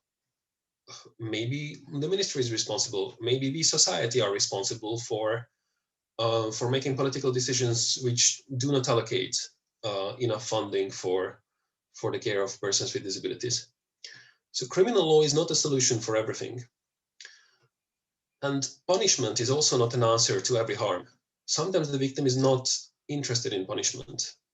Sometimes it's reconciliation, especially if the harm is happening with carers with whom they actually have good relationship and with whom they want to maintain some relationship, or if it's family members. Punishment is not always the answer. Prevention is very important, and criminal law does have a preventive function, but it's very often not effective. In many cases, we need other preventive measures. So we need to think what causes, for example, staff to mistreat persons in institutions, and how that could be prevented. Sometimes it's better training. Sometimes it's more transparency, or there can be other solutions. Criminal law is not always effective in that. And if harm has already happened, we need to think about other responses than punishment. So we need to take a holistic approach to preventing harm against persons with disabilities. And that applies to procedure as well. It's often said that persons with disabilities are vulnerable, and that's why they cannot access criminal law. But in my research, I found many examples of how they're not actually that vulnerable. Some are actually very resilient. It's law which makes them vulnerable, by preventing access to complaint procedures, by preventing effective participation. Think about guardianship rules, formalistic legal procedures, lack of access to lawyers, which look as if their only goal was to prevent that person from accessing justice. So if we think about effective, accessible complaint procedures, criminal law obviously plays a part in that. There are many types of acts which need to be punished and where we need a court to be involved.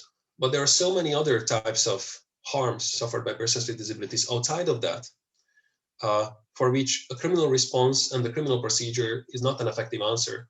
We need much more accessible, transparent complaint procedures. I call it complaint procedure, but it includes monitoring, simply taking a holistic approach on procedure as well.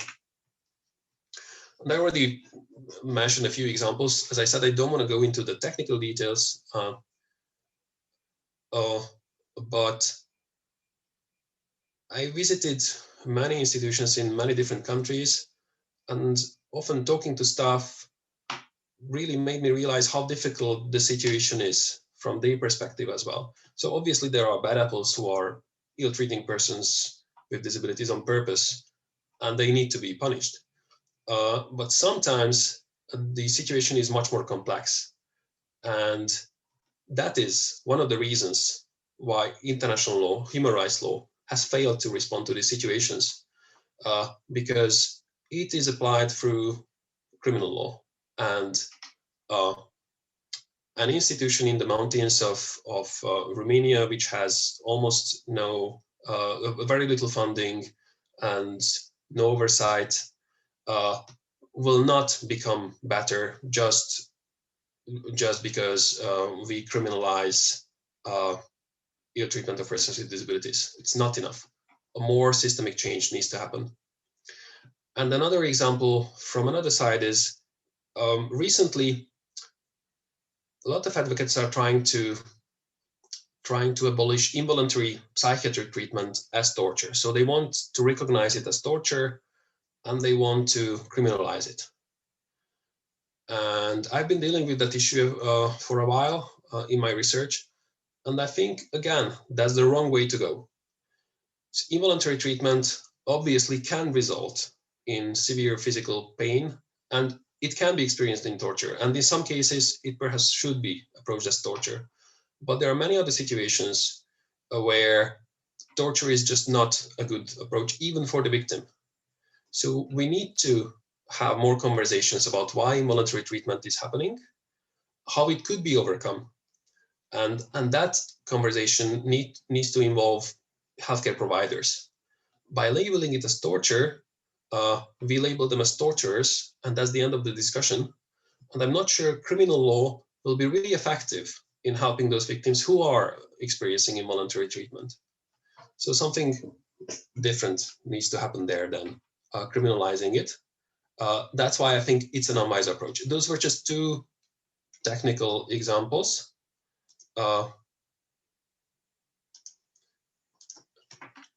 So let me conclude my presentation. I talked about these issues mainly for one reason. You are often dealing with inaccessible procedures, ineffective substantive norms, unhelpful institutions. And I know that feeling. I'm a lawyer as well. When we are trying to find a solution for our clients in the maze of these legal norms, trying to find a solution there. But never lose sight of the goal of human rights norms, which is legally relevant. It helps you. The goal is finding justice. If the law is not working, we can set the law aside and point out to the international bodies that we need a much more effective way of addressing the harm which persons with disabilities are suffering. And law is a very useful tool in that. By using it, we can let human rights bodies know what persons with disabilities are the victims of. We can let them know how human rights law is ineffective at the moment, and we can find accommodations for them in the existing system, which help us to a limit. But we can also highlight how the architecture of the current system is inadequate, and we can look for better solutions. And that applies, by the way, to the CRPD as well. The CRPD is also not perfect. We are all often referring to it, but that also has some of its flaws and challenges and suffers from the same weaknesses as other human rights law. Of course, in many ways, it's much better, but never lose sight of the overall goal, which is providing justice and promoting the dignity of persons with disabilities. Thank you very much.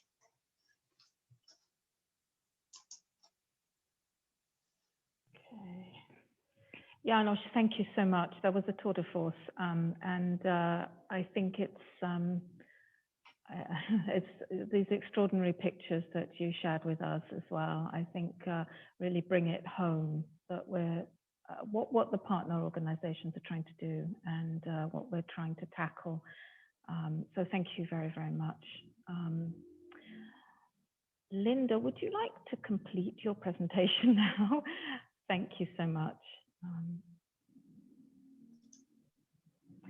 I think at the end we'll have time for a few questions. So please, I would ask people to prepare questions. So sorry about, I was in another building and the internet was really poor. I'll be very quick now.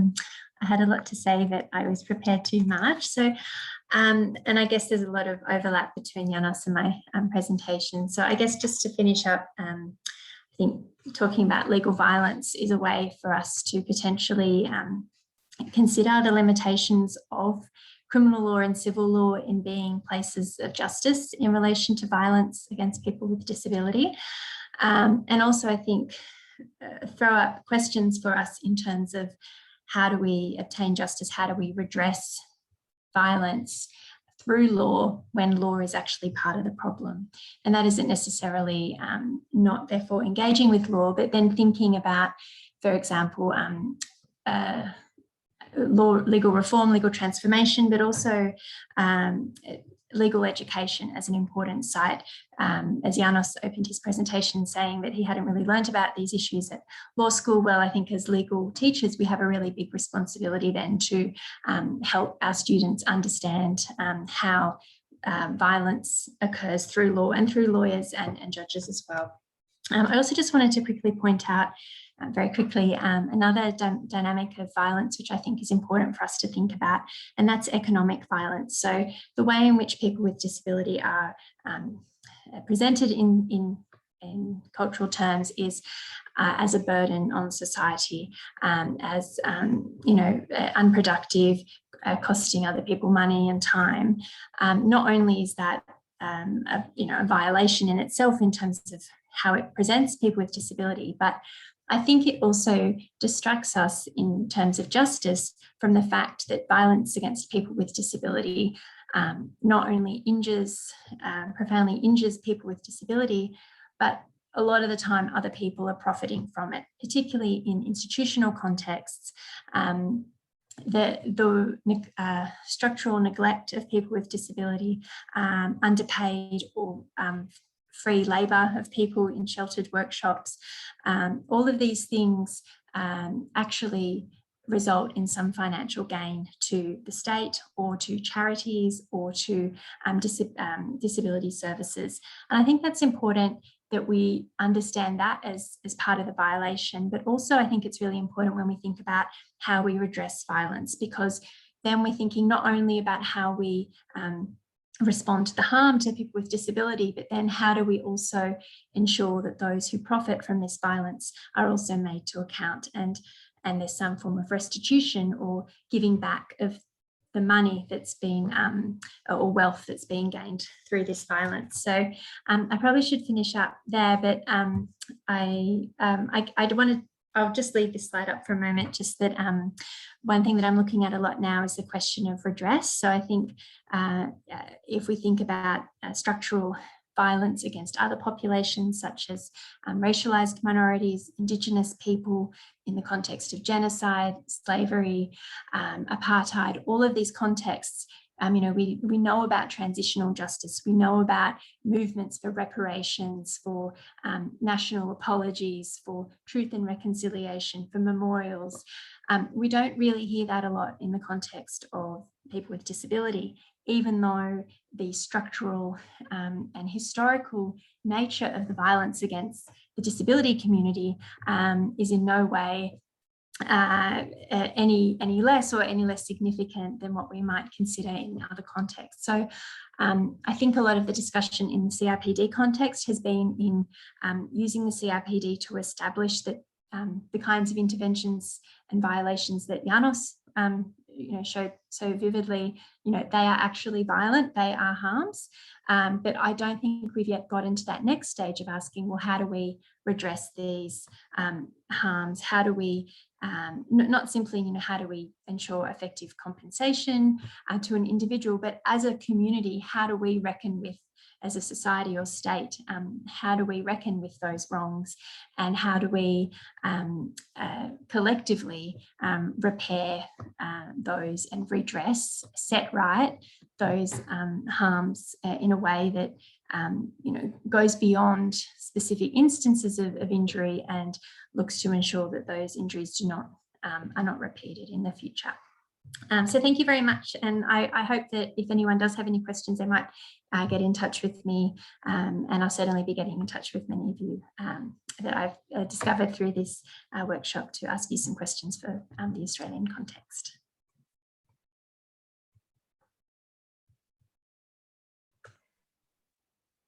Thank you so much, Linda, and I think that I think now that's given us a lot of food for thought. I know one of the big issues that for the project we've been struggling with is the nature of crime and criminal activity and violence, and how we can account and how we can locate such forms of structural violence. Particularly when, as you point out so clearly, both Linda and János, the impact and harms that are being done on a routine basis.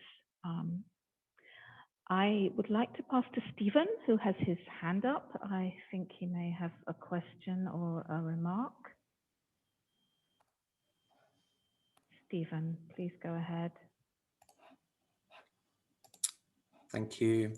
Thank you so much, Linda. Thank you so much, János. Linda, it must be like really late at night, so we are privileged to have you. Thank you so much for those contributions, and János also for changing our perspective, I think, beyond just what we can achieve through the procedure and the procedural aspects of pursuing criminal cases, and kind of keeping us focused on these broader goals about what, I suppose in these projects, we're talking about victim status in a very technical legal sense, and certainly in terms of EU law. I don't think it is drawn upon or built upon the premises of acknowledging historic harm, structural forms of violence, and this type of epistemic violence to which you referred also, Linda. I just wanted to mention one thing is that I think that globally we are moving the conversation, at least in the disability rights movement, is thinking about how we can acknowledge these larger and more historical and structural forms of harm faced by people with disabilities. And the reference to the international redress and reparations framework I find particularly interesting. It's something we've also been thinking about here at Validity.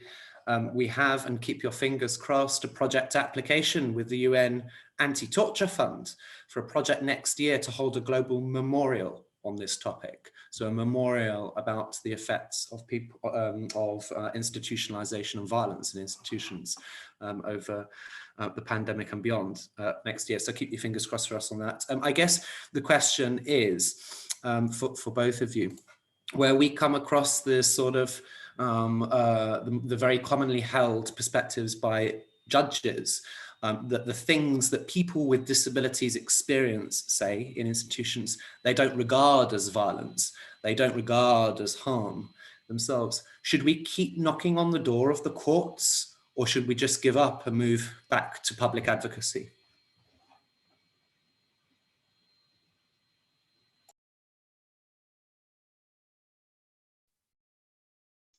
Thank you. Thanks, Stephen. And yeah, that's really exciting to hear about the UN application. Just as an aside, I didn't get to talk about it, I prepared too much, but I think there's interesting things happening in the Sites of Conscience movement, which is a bit like memorialization, but kind of has a stronger connection to current context. And there's a few organizations working in disability context, and happy to talk to you offline about that. Yeah, I mean, I think that's one of the biggest challenges for lawyers, and sometimes the reason why lawyers go into academia, because they just flee having to make those difficult choices. But yeah, I mean, I think obviously it's important to still do the legal advocacy, but I mean, maybe it's about exploring different or creative ways, which I'm sure everyone's already doing, but maybe it's looking at different causes of action or remedies that you know, frame the injury in different ways, or get around accountability in different ways. Maybe it's also about, you know, judicial education, and also, you know, legal education and education of lawyers, which I'm sure is all things that already happen. And also I think, yeah, the importance of open justice. I know George mentioned that, but you know, so many of these decisions for legal violence, such as guardianship orders, mental health orders, they, in the common law system at least, generally fall outside those principles of open justice. And I know in the UK, the Court of Protection Project is kind of challenging that, but you know, there's also a lot of secrecy around many of the decisions that enable institutional violence to occur. So I think it's also about, yeah, those structural reforms to procedural law, and reforms to kind of judging, and we have seen that in the context of, for example, you know, feminist judging projects, Indigenous judgment interventions as well. But maybe, yeah, so maybe it's about those structural education and reforms as well.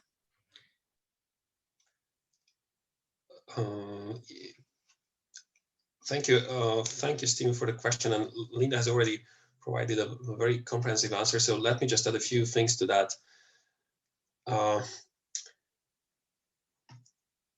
In the past, when I was working at MDAC and in other organizations, our answer was that, you know, if our judges in the courts are not listening, we will take it to the international level and they will see.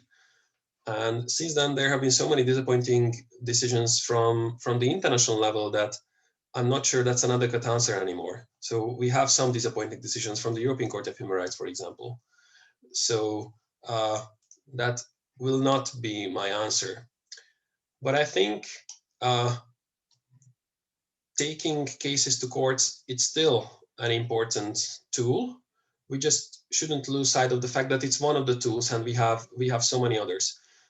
And when I said before, how is law and human rights law useful in looking for solutions, we have to think about it more widely. It's not always a specific case and a specific procedure for every single problem what we have. Sometimes the procedure is so inaccessible and the substantive law is so bad that taking a case is not wise. But very often is. And if we use it together with other tools, possibilities might open. And taking a case today on a certain issue might not be advisable. 3 years later, it might be different. So what are these other things? I'll just mention briefly. So through my work, I have learned that judges do listen to some other concerns apart from what is taken to them to the courtroom. So they do listen to the opinions of other international bodies, which they pretend not to care, but they do. And they do listen to the opinion of their colleagues. They do listen to the opinion of politicians and civil society. So if something is a major societal problem and they didn't know and they reacted poorly in their decisions and somebody points that out, they might think about it next time. And surprisingly, they do listen also to academic articles highlighting how certain decisions are just incoherent. They don't like to be called stupid, and they especially don't like if somebody can prove that they have made a bad decision. So I think human rights lawyers have a lot of tools in their hands to play all these to play all these instruments, basically, and taking cases wisely as one of these tools can be still very effective. Thank you so much. Thank you, Stephen, for the question and the input. And thank you, Linda and Janos, for your great responses. I'm going to ask if we'll go over slightly because there are a couple of other questions. I think it would be great for you to have the chance to respond to them. I think Annetta and George. Annetta, could I pass over to you and you can ask your question. Thank you, Paula. Actually, it was partially comment, partially questions. First of all, Jan, thank you very much about this presentation. It touched me very deeply. My comment was about the, how to say, the link between the term we have in our legal instruments like law and conventions, and how we can use these instruments just to name the problem as crime, as violence, as a human rights problem. And we have to use this as often as we can do this. But the part of my question was how we can use this to start a conversation with people from other areas, with the psychiatrists, social workers, people who cannot recognize the harm as a legal problem and prevent people to address the issue to the courts and to the legal system. These people should be some kind of bridges between people with disabilities who are locked in the institutions or in their homes and who cannot act independently because of the obstacles around. People who have to be bridges, who have to do this link, cannot recognize the problem. So if you have some ideas how we can start this dialogue based on the human rights concepts, please share with us and give us some ideas in this direction. Okay, if I may, then thank you, Annette, and good to see you, although I cannot see you. So I don't have maybe a very specific advice, but I can tell you how I think it's useful to approach some of these problems. So starting from the legal categories and legal definitions is often not very effective, in my opinion, when we are talking about looking for finding solutions. They are very limiting. When we start talking from the legal categories, my experience is that people always focus on, on the very narrow technical details and, what the law provides and doesn't provide and how it defines certain act and certain. Simply the language is narrowing us into a discussion where we will not find a solution.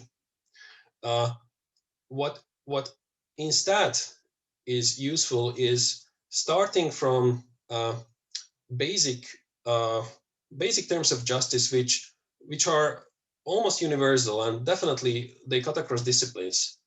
And looking at the situation, is this fair? What happened to this person? Is this right?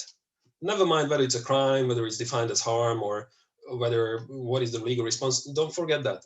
Is this fair? Can we agree on that? If it's not, what would be an appropriate response?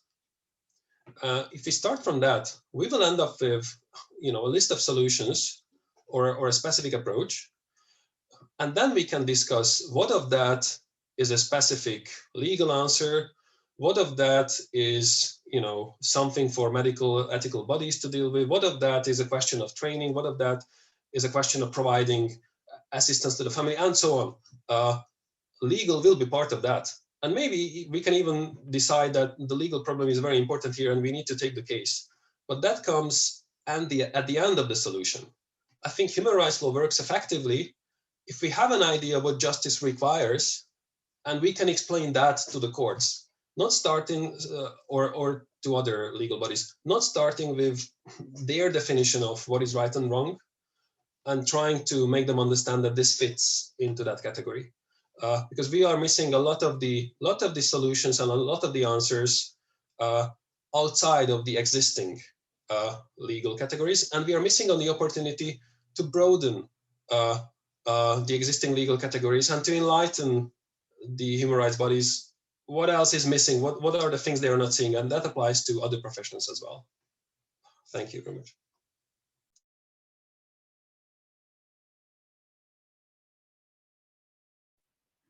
Linda, would you like to say something? Yeah, I mean, I guess, and I think what Janos said is really interesting about, yeah, calling things torture or violence can then alienate people involved in those structures. So I guess I don't have a specific answer, but I'm thinking that maybe if we accept that this violence is structural or systematic, institutionalized, then maybe it's about concentrating you know, some of those efforts on ending, it's such a big goal, ending segregation, or kind of dealing with the systems that you know, enable things to happen or be done by people working within those systems. Because I guess when people are in those working in those systems, obviously everyone has their own agency, but a lot of it is also about inhabiting certain positions or responsibilities or roles. So if we don't have, if we can deal with the segregated systems, maybe that will, you know, I mean, it's like kind of Article 19, you know, if we don't have the institutions, then all the stuff that happens in them obviously won't happen. And I know that's a big goal, but yeah, maybe to some extent that is a way to recognize that, you know, as Janos was saying about the heater example, recognize that sometimes there isn't one perpetrator that you can pin things on, or that whose behavior you need to change. It is actually the system that is generating these issues. Yeah, thank you, Linda, and thank you, Janos.